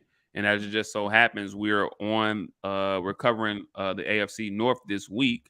Mhm, And yeah, we can go ahead and start from the bottom up. And since we've been talking so much about Baker Mayfield and mhm. his replacement now, Deshaun Watson, we're just gonna go. Normally, we like to stop at the top of the division, but we're just gonna go ahead and let's just go ahead and jump into the Cleveland Browns. Obviously, they went 8-9 last year. Mhm. They just gave up, everything, in that trade and that signing of Deshaun Watson. So they don't have a pick until pick number 44. Mhm. People kind of forget, although they did get Deshaun Watson, people forget that they also got Amari Cooper this offseason. Which is gonna be good for him. Um, I think so as well. As far as for me, and you would know better than me, I think that their defense is still pretty solid. As you said, they ended up last season being probably a top 5 defense. Mhm. I would like to see them go after a wide receiver in the draft, but Mhm. I'm gonna lean on you. You probably know a little better than I do. So, what do you see for this Cleveland Brown team moving forward? Where could they possibly go in the draft? And I think you answered this question earlier, but coming out of this division, are they a playoff team? They're not. I don't think they are. And to tell you the truth, I'm going to go even further that even with Deshaun Watson playing 16, 17 games, they're not a playoff team. Because I think the question you have to ask is, are they better than Baltimore? I don't think they're better than Baltimore. Are they better than Cincinnati, Mm, who's only getting better? I don't think they're better than Cincinnati. mm, So you give up a lot, and that's what I think that's the price you have to pay sometimes when you make big trades. If you're a big, first of all, if you're a big name player and you want to get traded to a franchise, and you got your no trade clause, your shiny no trade clause, you have to ask yourself another variable is, okay, how much is the team that I'm leaving, how much are they going to ask for? So I could easily go to a team right now and they're probably going to be a little bit barren. So for Deshaun Watson, now granted he's going to have a valuable target in Amari Cooper, but outside of that, everything else is pretty much unproven on the receiving side. David Njoku, it once again talented. I watched him at Miami. I thought he was going to be good, but that first of all, that entire draft class has been bust. Tight ends wise, OJ Howard, Evan Ingram, all of them suck, right? Um, where show but flashes and yeah, nothing. they show flashes and nothing. So And I loved OJ Howard. yeah, Oh but man. he's gonna get his chance this year as well. So you're seeing some of these guys get all of Yeah. them gonna get a chance. Evan Ingram is in Jacksonville. Oh Hold on. wow. Okay, I didn't know Yeah, that. So he left the Giants. yeah, he left the Giants. Let me correct myself. I think Evan Ingram is in Jacksonville. OJ Howard is in Buffalo. Right. And then Okay. obviously we saw Cleveland franchise tag David Ngakoue and release Austin Hooper. So, there's that. But they're going to need to add receiving talent. Oh, that was Bo. Okay. They're going to need to add OJ Potential The Howard. potential. Hey, That's a good nickname for him. what they say? Like Anthony Street Clothes Davis. I got another one for you. Dwight, he just has to develop a post game Howard. Howard. Word. Right. So, but either way, Cleveland just has to add receiving talent. Defensively, they're young. I think they probably got to, reload at a few positions, but outside of that, they got Myles Garrett, who's all world, probably the best edge, probably the best pure defensive end in football right now. And they got a guy who I know who was one of my favorite guys coming out of college, Jeremiah Owusu-Koramoah from Notre Dame. Oh, yes, sir. Who went there and paid immediate dividends for them. And then they also got some guys what's the kid came from the LSU safety, Grant Delpit. Yeah, thank you. You corrected me. Yeah, so he's looking at finally making an impact after he got drafted. And I know Bo's asking about Clowney. They're talking about resigning Jadeveon Clowney to a solid contract based off of his production. So he had one of his better. He had a I hope he's not asking for the type of money that he was looking at last year. I feel like he's realized. I hope he's humbled himself. I think he's humbled himself, right? And plus, he had a bounce back year. I think he wants to take the best contract he can get for where he's at now. So hopefully they can get him back. They were able to stop the run very, very well. One thing Jadeveon Clowney can do, he can stop that damn run. And then they got a little bit better in the secondary. So defensively, they're trending in the right direction. Offensively, they just need to add weapons at wide receiver because right now, once again, outside of Amari Cooper, Donovan Peoples-Jones, Anthony Schwartz, Jakeem Grant, do those people scare you? Would you game plan for any of those people? A lot of speed there, but no. Right, no, right. So, and then obviously we're not even factoring in Deshaun Watson missing anywhere between 6 to 8 games. Which I full well think that, like I said, I think this year will probably be a wash for them because I full well think he's gonna miss close to half the season. Right. But remember, here's the thing: you gave up draft capital. It's going to be, and what you do in free agency and how you leverage the cap is going to be important because you gave up future draft picks for him as well. So that's the price you pay. Now, for looking at round 244, we say this every year, but this is a pretty good receiver draft. I have them taking a kid named Sky Moore out of Western Michigan. We say this every year. No, we do. I mean, the last couple of years it's been a really good run on wide receivers. But Sky Moore out of Western Michigan. I want to say he's about 5'10", 5'11", 190. Nice size for a slot. Got a nice muscular build. Could take some punishment over the middle. He's productive. He has soft hands and he has a value after the catch. So he's a guy that could catch a pass, break a few tackles, and take it to the house. And he's just a really consummate pro. He's been a starter or getting productive snaps for about 3 to 4 years over there at Western Michigan. And I think that he's a guy that they could bring in year one, put him at the slot. Obviously with Amari Cooper on the outside, obviously we'll see what else they add. But I think he could be a nice piece for them because every quarterback needs that safety blanket. I don't know if David Njoku is ready to be that for Deshaun Watson or whoever they have at quarterback. Oh, they signed Jacoby Brissett as a backup. They did. Yeah. Let Keenum go. Which I like. I think they were preparing to lose Deshaun Watson for some time. Jacoby Brissett is very capable of winning football games. And I think that's what he's been known for. He's kind of like a bridge guy. You know what I'm saying? He's been known for kind of, just studying the ship and being respectable and keeping your team respectable. And I think he can do that for Cleveland as well. Right. So we're going to move to the top of the division now. And the Cincinnati Bengals, who actually won this division last year. We know their ultimate outcome. They went on a run, got all the way to the Super Bowl before losing to eventual champion LA Rams. They went 10-7 last year. They have the 31st pick in the NFL draft. I noticed last week you and Isaiah were talking about some of the quieter or kind of undercover free agency moves that could pay dividends. Mhm. And right away, I thought of Lyle Collins going to Cincinnati. That's big. It is big because for me, I think that Cincinnati's biggest issue is probably their O line and protecting their prize product in Joe Burrow. So right away, I thought that was one of the bigger under the radar moves as far as the Acquisitions, NFL. Yeah, as far as the NFL free agency goes, they lost their tight end CJ Uzama, but they picked up Hayden Hurst from Atlanta. which I like. Um, I do too. I do too. Yeah. I think that's a pretty even swap, and I think Right. Joe Burrow. I think Joe Burrow can really get the best out of him. Mhm. With that being said, I still think that they need to bolster their offensive line. So, what are you thinking about this Cincinnati Bengals team moving forward? Obviously, the sky is the limit for them. I know we're gonna get to Baltimore, in a minute, but do you see them repeating as AFC North champions? And what do you see them going in the draft? So I do see him repeating. I know Bo's going to hate this. I do see Cincinnati repeating as the division winner. Uh, they've done is add. Mm-hmm. The biggest question for them is, okay, can they let's be honest, if they protect Joe Burrow a little bit better, they're Super Bowl champions. That's just the reality of the situation. Yeah, I can Um, agree with that. I can agree with that. and what they did is they've done what a team is supposed to do when you lose, and when you have a weakness exposed, you attack that weakness. Mm-hmm. And they have added outside of La'el Collins, they have added AJ Kappa, and I want to say Ted Karras Mm-hmm. at center. So, and they're not done. I think that they have some questions about what they want to do with Jonah Williams at left tackle.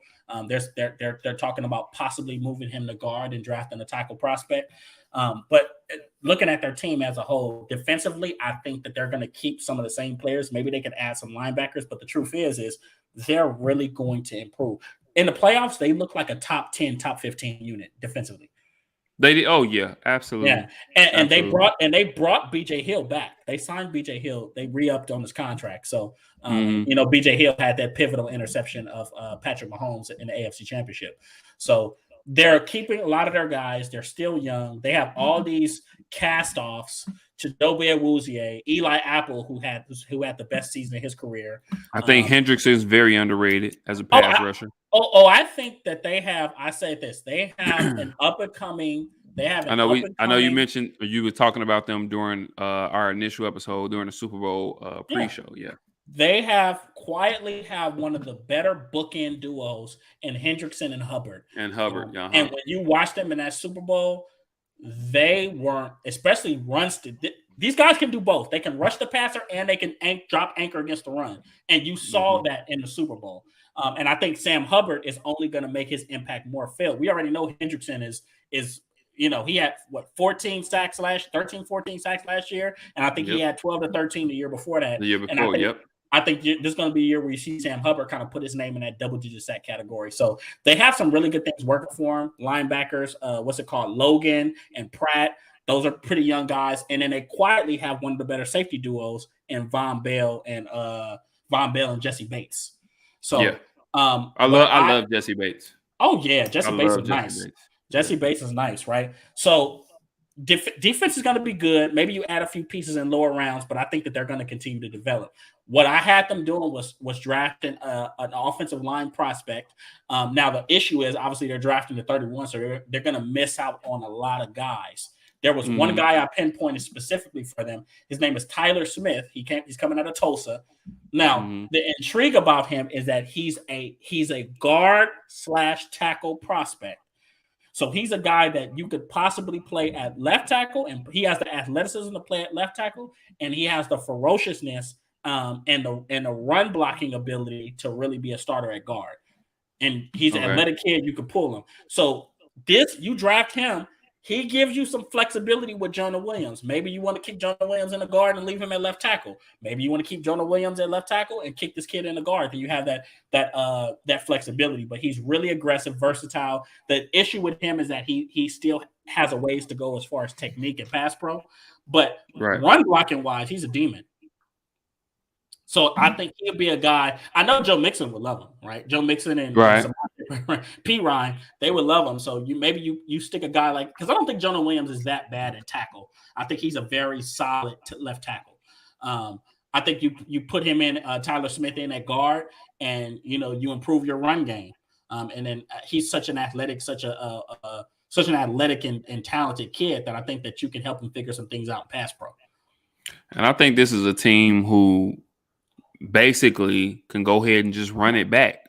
You know what I'm saying? I think that they're ready made. Obviously, they have a ton of offensive talent, and they're still young. We know about Joe Burrow and Joe Mixon and Jamar Chase, T. Higgins, Tyler Boyd. I mean, you can argue they have one of, if not, you can argue them possibly having the best wide receiver trio, in the league. You know what I'm saying? So I mean, I think this is a team that's set to continue to be at the top of the division and continue to make a playoff run, and who knows, possibly, get right back to that AFC Championship game or even further.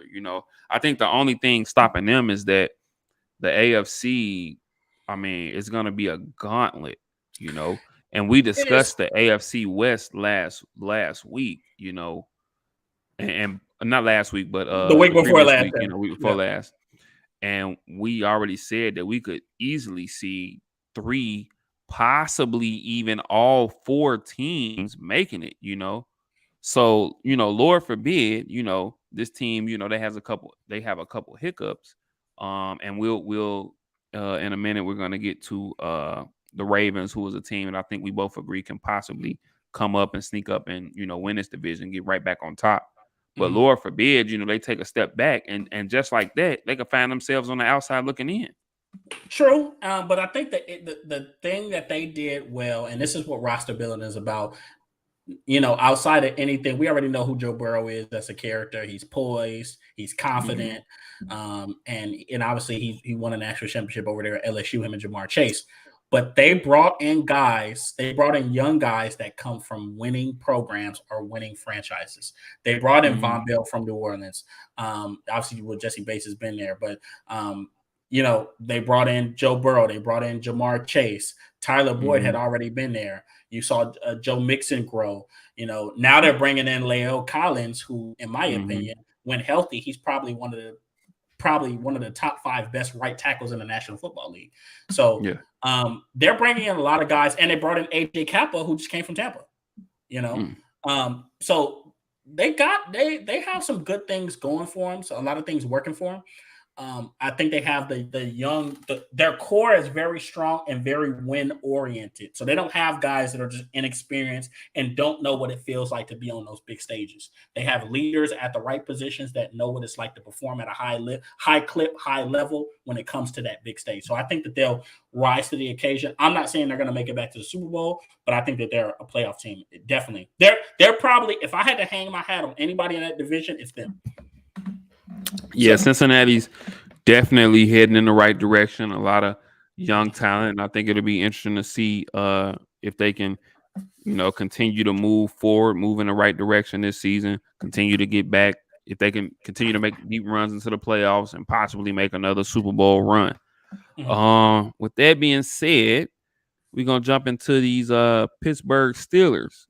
They went 9-7-1 last year. Obviously, I think playoff team. they were. Obviously, I think the big story with them coming into this offseason is the retirement of Ben Roethlisberger, Hall of Fame quarterback, Hall of Fame career, first ballot to me. Think he's definitely gonna get in, but the show must go on. So Mike Tomlin needs to find a replacement, and as of right now, it looks to be Mitchell Trubisky. So it'll be interesting to see, how he goes about installing an offense and doing some things that'll help him be successful. Pittsburgh has the 20th pick in this year's draft. We already discussed them getting Mr. Trubisky in free agency. They also picked up Miles Jack, who I think Miles Jack has been a little bit disappointing in Jacksonville. I don't think he's quite lived up to the hype that he kind of had coming out of the draft. However, I think it's a good situation for him going to Pittsburgh and getting in that 3-4 scheme. But like I said, I mean they have the 20th pick. I think for me personally, I can see them going wide receiver. They did lose Juju Smith Schuster to Kansas City. I can see them going wide receiver or dark horse. I can see them maybe even going quarterback. I heard there's been some rumblings that they really like Malik Willis. Mm-hmm. So I can even see them going quarterback. But I'm gonna ask the guru, man, what you think about this Pittsburgh Steelers team and what you think about them heading forward this and into this season? Can Mr. Trubisky be successful? Do you see them stand with Mr. Trubisky? And where you see them going in the draft? Well, scary thing is if there's a team that could turn it around. First of all, and Mike Tomlin, I trust. Oh, absolutely. He's never had a Hey, losing season. hey, they've been trying to fire Yet that to have brother. a losing season. Hey, that brother been on the hot seat for 10+ years, right? And He's he always never how though? He's never had a losing season. right, but you always hear rumblings. Oh, is this Mike Tom? But once again, he always weathers the storm, and his team always comes out successful, or at least average or above average. He never puts out a terrible product. Now, Pittsburgh, I think, is in position to turn it around very quickly. They're probably one of the biggest wild cards because I think it's a lot of it is dependent upon what happens at quarterback. Um, because the truth is, they So have you strength. don't. And They real have, quick, they I'm have sorry. I I think I believe that they need to really do something at wide receiver though, because not they lost Juju, and if I'm not mistaken, James Washington left as well. James Washington signed with Dallas, but they didn't use him. They didn't really use James Washington after a while. They used Chase Claypool and Dion. I'll put it like this: I think they're in a solid position at wide receiver. You got Deontay Johnson and you got Chase Claypool. Some teams don't even have that, And they and got you have Fryermuth who I really like. I kind of like Fryermuth at tight end. Fryermuth is exactly. Some people compared him to Rob Gronkowski coming out. They felt like his skill set was better. Penn State was it He Penn went to State? Penn. Yeah, Mm-hmm. Fryermuth went to Penn State. So they have some talent. Once again, I think they're going to have to add some more wide receiver. But for them, the big wild card for them is quarterback. And I think it's going to be a very interesting competition because you have 2 first-round picks in Dwayne Haskins and Mitchell Trubisky. They're going to give both of them a chance to win that position. Obviously, I'm we're done with I'm done with Dwayne Haskins, man. And when he true. came, I wanted to see him be successful, man. But He's a little immature, but I don't think he's inept. I think he's a talented passer, but for him, we'll see what happens. Once again, I think that they have a good problem. They have guys that have shown that they can be really good, but have obviously faltered in the positions that they were at. I think we're leaning a little bit towards Mitch. Now, as for the draft, I think that they could go wide receiver, but to tell you the truth, I think they could easily go quarterback. And I think that depends on how much how much we don't know how much they really like these guys. So for the draft, I had them taking Desmond Ridder from Cincinnati, and okay. yeah, and I like that, and I picked Desmond Ridder specifically because he's a 4-year starter, mature guy. He was obviously played a pivotal part in Cincinnati, emerging as probably one of the better teams in the nation, and they made it to the college football playoff. But he's a guy I think that can come in day one and be a leader and really handle that situation with maturity. Not saying Mitchell Trubisky can't, but maybe you're getting a guy that's younger, still has a lot of potential, but a guy that can come in there and run your offense at a pretty solid level, make great decisions, and kind of defer off of Najee Harris. I think right now it's going to become the Najee Harris show. So not to cut you off, but how do you really feel about Desmond Ridder as a quarterback? Because like we said, he has the 20th pick, so we're talking about possibly taking him as a first rounder and a 20th pick. Me personally, I think this isn't a huge quarterback draft. Personally, I think in a normal draft, he's not even he's a maybe a third rounder. I don't think he's a first or a second round prospect. I think he's a third rounder. But because of this year and the importance of the position, I mean, it's feasible that he can go that early.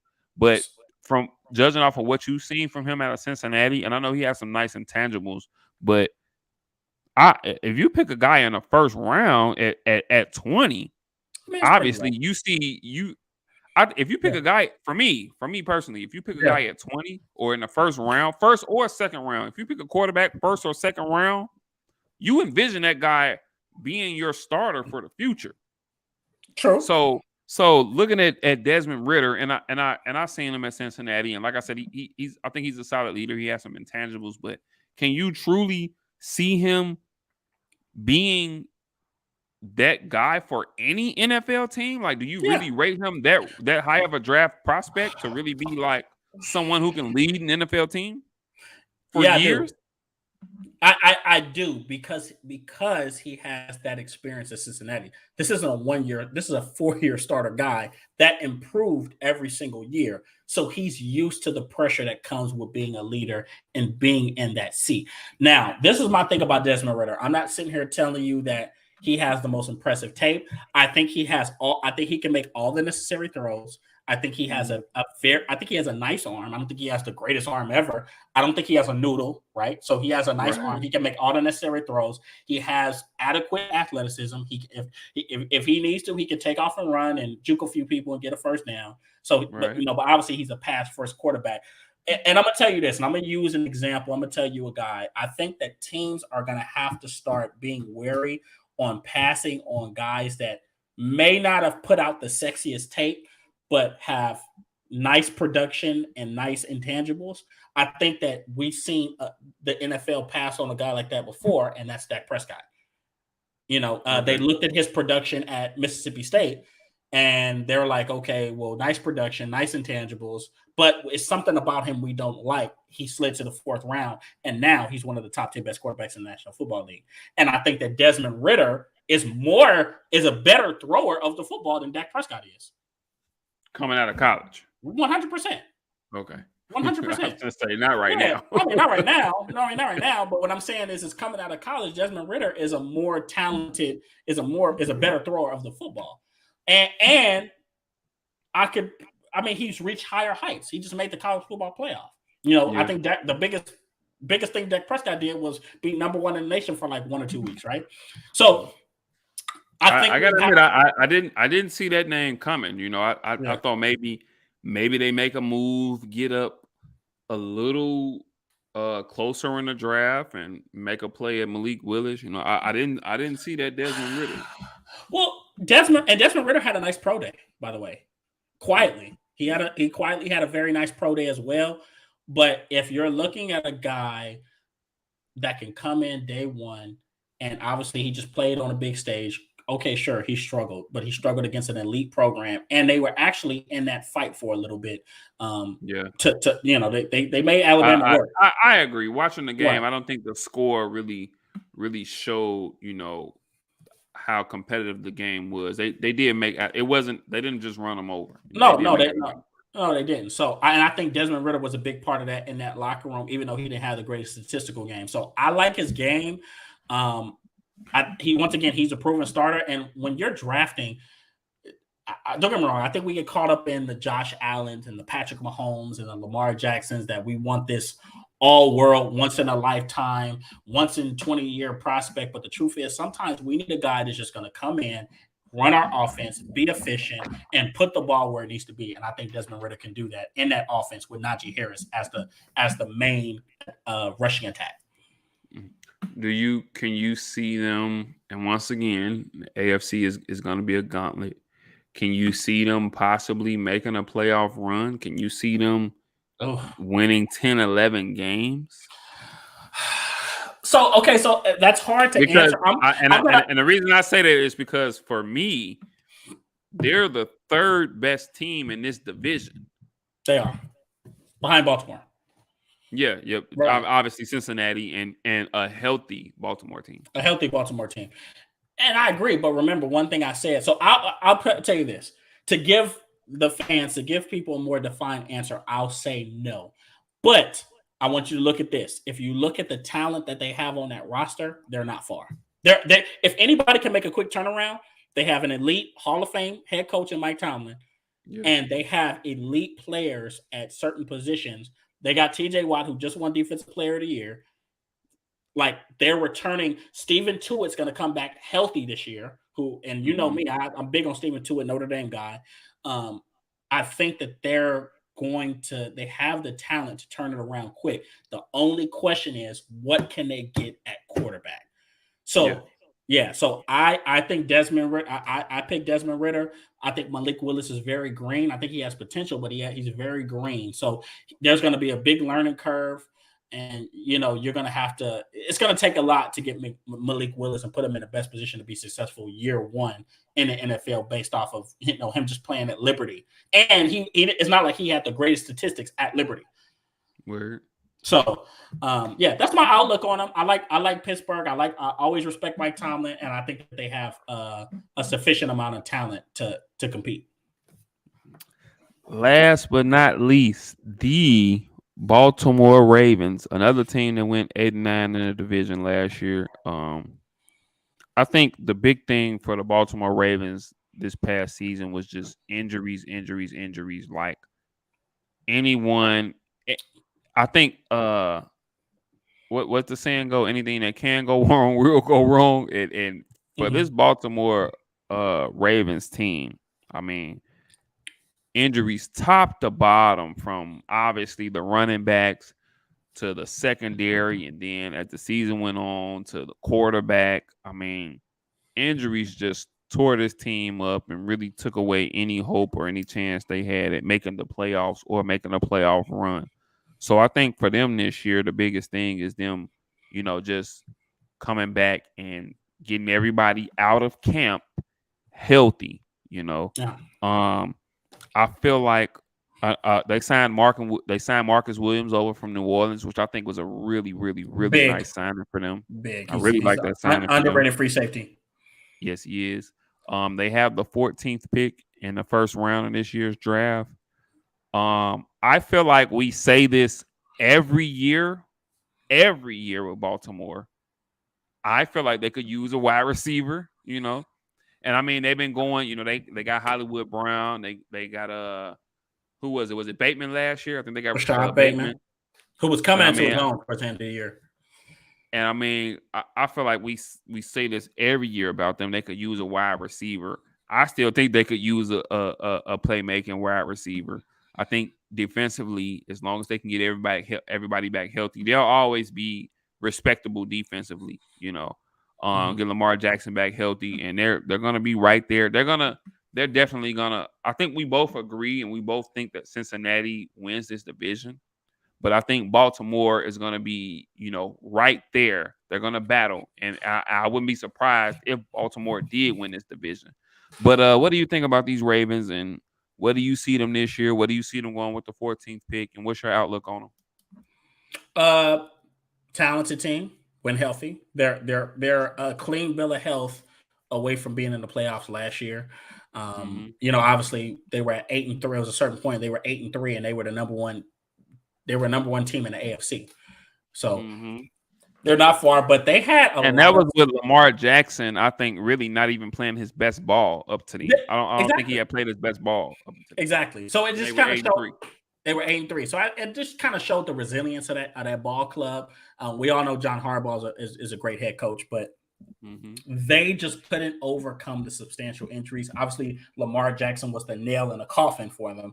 But, I mean, J.K. Dobbins, who was projected to have a breakout year, Gus Edwards, who's been one of their more consistent runners the last few years, Rashad Bateman, the guy they drafted in the first round, he was out pretty much most of the first 8 or 9 games with a groin injury. Right. And then they lose Marcus Peters. Yep. And then there's still questions about the health of their left tackle, Ronnie Stanley. Right. And it's kind of, some people are questioning, like, is he even going to play football again? Like, I've heard that injury he had was that substantial. And then they lost Marlon Humphreys down the stretch too. Robert Swanson, I feel like I like B more. Depends on too much else. They do. I think Lamar Jackson. They'll be straight. To tell you the truth, they actually have weapons now. And I heard, we're the sports community. I argue with my Baltimore Ravens fans all the time. And, they find one of them said, we actually don't need any more weapons. Lamar has enough weapons. Rashad Bateman, I think Rashad Bateman is going to shape into being more of their number one type of guy. Hollywood Brown, I think, can be every bit of what Tyler Lockett is in Seattle. So you're really that high on Rashad Bateman? You Oh really yes. feel like Oh for them, yes. he can be that Oh that yes. that guy for them. Rashad Bateman, my comp for him coming out of Because college was I agree with you. I think Hollywood Brown, I like him, but I don't think yeah. he's that that big time receiver. I think he's a big play receiver. I think he's an over the He's a top deep threat. receiver. He's a Yeah. deep threat, but I don't see him being that I need a big catch right now. I need to move the chains. No, no, Yeah. no, no. But he could be what Tyler Lockett is in Seattle. I think Okay. that's what Hollywood Brown can be. Now, Rashad Bateman, his comp for me coming out of Minnesota was Stephon Diggs. That's Mm. how highly I thought of Rashad Bateman. Similar build, similar route running skills coming out. I think he can be that type of guy. And then let's not forget Mark Andrews, who's probably the third or fourth best tight end in football right now. Mark Andrews led the league in receiving yards as a tight end last year. He had a 1,000-yard year, and this was his second Pro Bowl. He kind of had a bounce back. He can do everything. Yeah, he's up there. Trust me. No, not now. Okay, Yeah, obviously, we got our top two. I think not now. You got me thinking. Obviously, he's Kelsey right behind Kittle. him. He's right behind him. I Mark Andrews is right behind him. Okay. You might disagree. I would probably still put Waller third. I don't think Waller can. I don't think Waller is as well rounded as him, and I think Waller has durability Really? issues. No, I don't think Waller can block like he definitely can't block like Mark Andrews. I agree with that, but I think to me, I think he's a better route runner and he's a better receiver to me. Well, he's more athletic, and then here's another thing you got to look at. Mark Andrews younger. Darren Waller's been in the league for a long time. Darren Waller is my age. He's been around. He's cold. Yeah. So you were seeing him break out late, but once again, he's right there. He's right there, 3 or 4. But yeah, 3, 4. Yeah, okay. 3 or 4, however you want to count it. So they got Mark Andrews. The biggest thing for them is, can Greg Roman really make some advancements in that passing attack, and probably modernizing a little bit more. It's a little bit prehistoric. You see some of the routes that they're running. They don't run many rub routes. They don't really move a lot of guys around. It's just kind of just leaving guys out there on the island and running them into the defense and seeing what happens. So I think that's kind of what Lamar gets trapped into. Now, do I think Lamar has some strides he has to make as a passer as well? 100% I do. That's what I was going to say. I think Lamar definitely has to take some steps forward as a pocket passer. And I know a lot of that offense is built around his skills with his feet, and a lot of RPOs, and a lot of them running the ball or whatever. But I think for them to be successful and ultimately get to where I think they want to be, which is to the Super Bowl, I think that he's definitely going to have to take some strides as a pocket passer. True. And I think that can happen, but I think, first of all, based off the offensive line they have right now and some of the improvements that they have to make, I think that you probably want to do some more things, moving the pocket and letting him throw on a run, which I think he can do very, very well. So it's a shared effort. It's between Greg Roman and Lamar Jackson making the necessary improvements.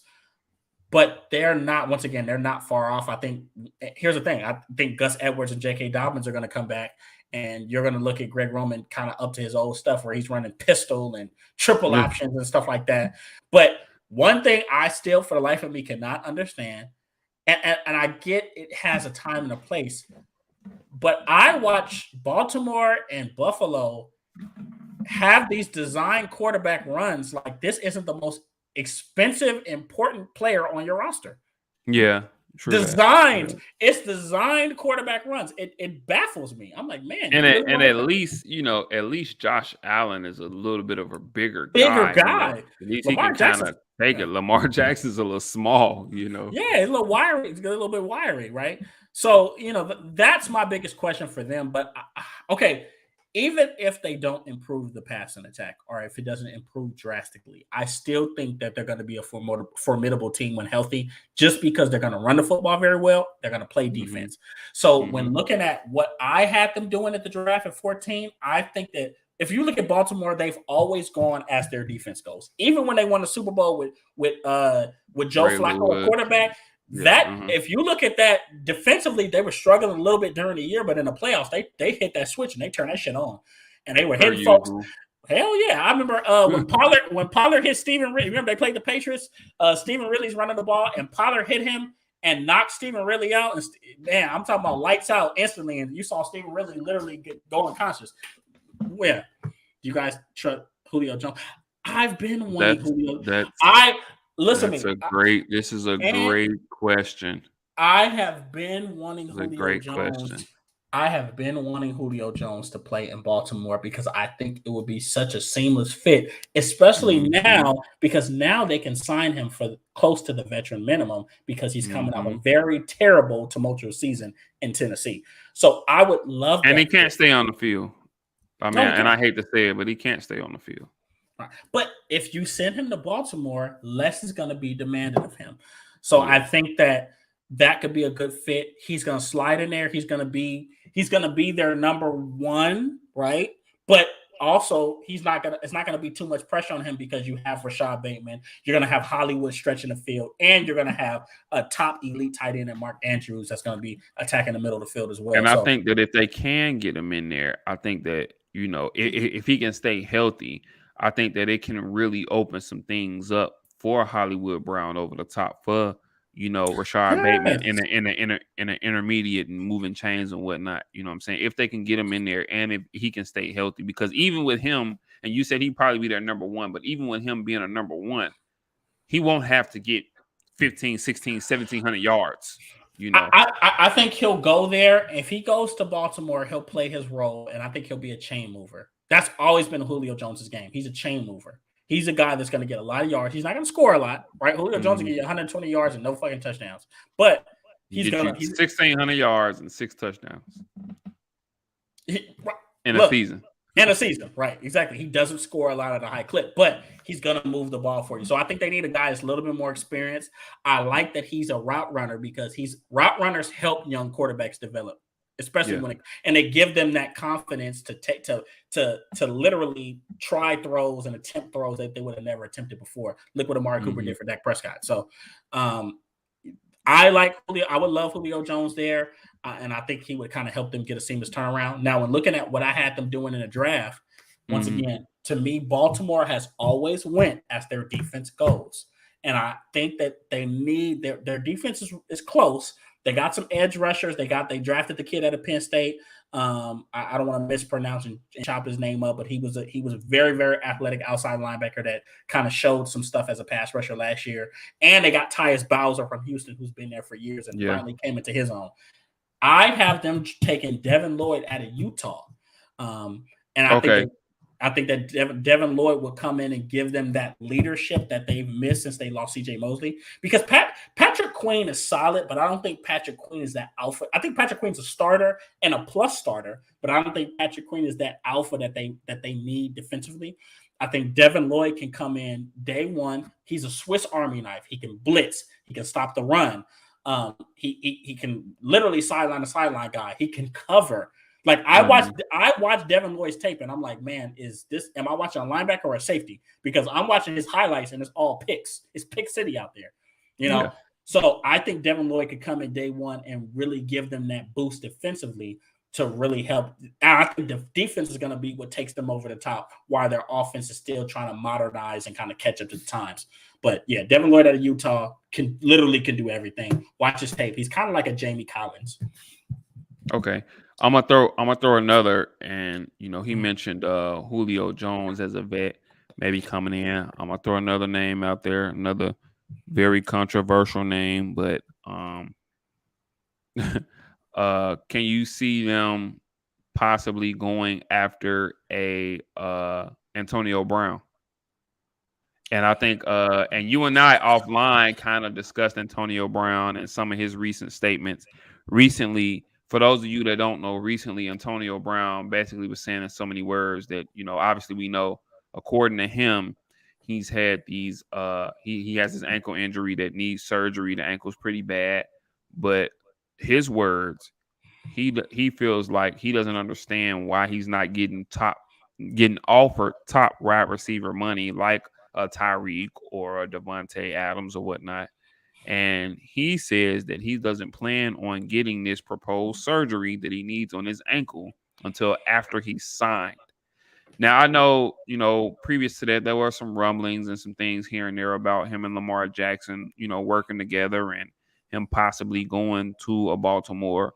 Um, do you think that he could fit there as a veteran wide receiver? Do you see them possibly taking a chance there? Working together and possibly going fit there. You hear the echo. Yeah. All right, so here's my thing when it comes to Antonio Brown. I think you know me. I'm a big believer in Antonio Brown. I think he can come in day one and help any football team. I think he can still be a very Tyrann Mathieu is still out there, Robert Swanson. I think he can. I think he can still come in and be a very productive receiver, especially for that ball club. But I think that his character and his personality is so unattractive that it's going to take a team with a plan and conviction to really sign him. And I don't know if John Harbaugh and that brass is willing to deal with what comes with Antonio Brown. I agree. I don't know. I think he'd be once again. I think he'd go there, and I think he'd have 1,000-yard season. He'd make the Pro Bowl. I really have that much belief in Antonio Brown. But character-wise, he's such a it's so many question marks. I just don't see it working. And I think the type of scheme that they have, and then with Lamar Jackson at quarterback, the first time he misses Antonio Brown or Antonio Brown doesn't get, those 11, 12, 13 targets, or you're gonna see that diva. You know what I'm saying? And then not to mention, I mean, let's say, and me and you kind of discussed this a little bit offline, but let's say hypothetically, let's say we take Antonio Brown at his word and that he does need this surgery. So now we're talking about a 34-year-old wide receiver who needs this, extensive surgery, who's probably going to miss, 4, 6, maybe even 8 games due to this surgery. You know what I'm saying? So, and then who knows how he'll come back from that. And then also that means that he's not going to have the time to really build that rapport and build that chemistry in the offseason with Lamar Jackson. Right. So I mean, I just thought I'd throw that out there just to see what you think, because I know that that's a place where previously he's kind of discussed and Lamar Jackson has kind of vouched for it and maybe kind of supported that move. As far as AB goes, man, as far as I care, man, AB can, he can never come back to the league again. I don't think he's as talented a receiver as we've seen over the past 10, 12 years or so. I mean, no one can deny his talent on the field and what he has done and what he can do on the field. But I just don't think he's worth the hassle whatsoever. I don't think he's worth taking a chance on whatsoever. And I would be surprised if he's on an NFL roster next year or at any time moving forward. I mean, you got to look out for him maybe when it comes to midseason when somebody needs a flyer. But once again, it's going to take a team with a lot of conviction. Like you got to have cojones to sign that man. It's going to take a lot, especially. But I felt like we thought, we thought Tampa Bay had it. I thought Bruce Arians had it. Tom Brady was Tom Brady was as good a friend to him, and as good a teammate to him as can be. Right. And, he still, had his antics out there in that game against the Jets. And then moving forward, he still had to give all the criticism and say all the things he had to say about Tom Brady, who at one time allowed this guy to, live in his house. Yeah. So, I mean, I threw the name out there, but, I just, as far as Antonio Brown goes, man, I just think he needs some real serious help, man. And he's really, for me, he's really becoming a sad story. Right. Because, I mean, he's a top 5 wide receiver talent. Easily. Top 3 probably easily. You know what I'm saying? I mean, there was a stretch. There was a 5 or 6 year stretch where he was probably the best wide receiver in this league. He was number 1. Undisputed for like 5 years. He was that good. So, but once again, mental health and things of that nature. So I don't see anybody touching him for a while. It wouldn't surprise me if somebody took a flyer on him, but honestly, I would if he was going to go somewhere, somebody I would see take a chance on him, probably be like a Detroit. It'll be a team or franchise that has nothing to lose. right? But I don't see him going to a big contender because it's not about what he's going to add on the field. You're worried about him ruining and destroying the culture you've built. Exactly. So, And when we speak of culture, especially in this whole division, when we speak of culture, teams like the Steelers and like Baltimore, and then I think to see what Cincinnati is doing and the culture they're building, culture is a big word, and it's really important to the teams in this division. right. Oh, 100%. Yeah. Just real quick before we, you know what I'm saying, before we go on, the Ravens, do you see them making the playoffs next year? Oh, Baltimore? I do. Yes. I do. I see them making it as a wild card. I think Cincinnati and Baltimore both make it in for sure. Yeah. So those are teams. I think the AFC North will put two teams in. I think obviously we mentioned the AFC West. I think they'll put three teams in. So I think that once again the AFC playoff picture is going to be it's going to be bananas. It's going to be bananas. When we discussed the AFC West already, and we know obviously we feel like 3, possibly 4 teams can make it there. Yeah. I find it hard to argue with you about this AFC North with the Bengals and Ravens. We discussed the AFC East. Obviously Buffalo. For my money, I think Buffalo is the favorite to come out the AFC. For my money, personally. Fair enough. And then and we haven't even, and in the weeks to come, we haven't even gotten to I'm the division is leaving me, but with Tennessee and Houston and the Colts and everything, AFC South. Yeah. I'm sorry, the division South was leaving me, but we haven't even got into that division yet, and somebody's going to win that division, So I mean, the AFC is going to be a gauntlet, and but yeah, I agree with you. I think the Bengals and I think if the Ravens are healthy, I think that they'll be them and the Bengals will battle for that divisional title. But I think if the Ravens are healthy, it's hard for me to say which team will be better next year. Right. But I think that they'll both be, one will win the division. I think the other one will get one of the wild card spots. I think we see probably 3 teams out of the AFC West, and then one winner from the AFC East, and one winner from the AFC. What we say, the South, with the Colts and Tennessee, and one. I think you might see one team. Yeah. So one team. I mean, possibly 2, but I mean, the jury's out. We don't know what Tennessee's going to be. We don't know what the Colts are going to be. So it's going to shake up to be a very interesting AFC race. Obviously, next week we'll do NFC North, right? We're gonna bounce back and forth. Get to talk about my Bears. We see what they're talking about, but man, we got some work to do. And the draft is coming.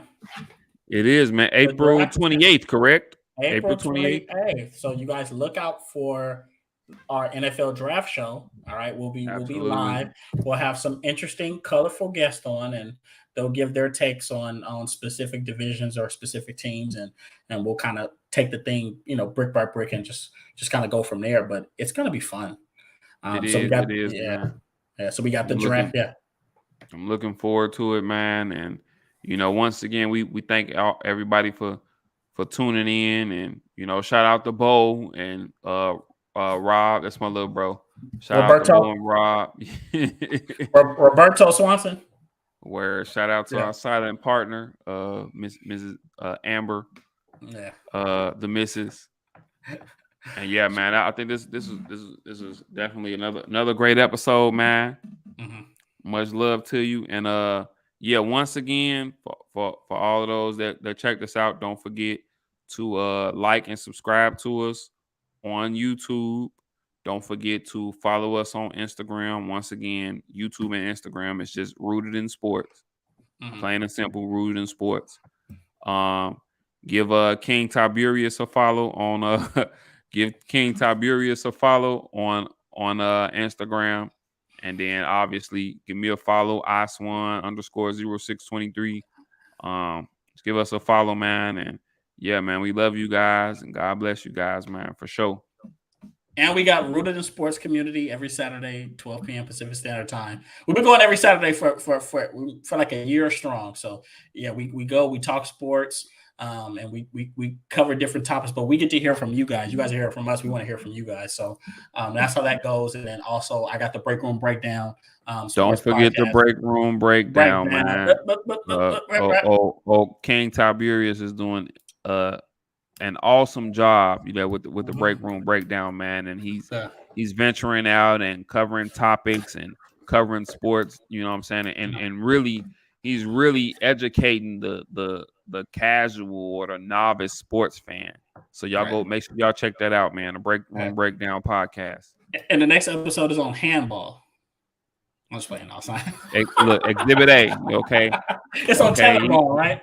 I cover all sports. He's really out here teaching everybody, you know what I'm saying? Right.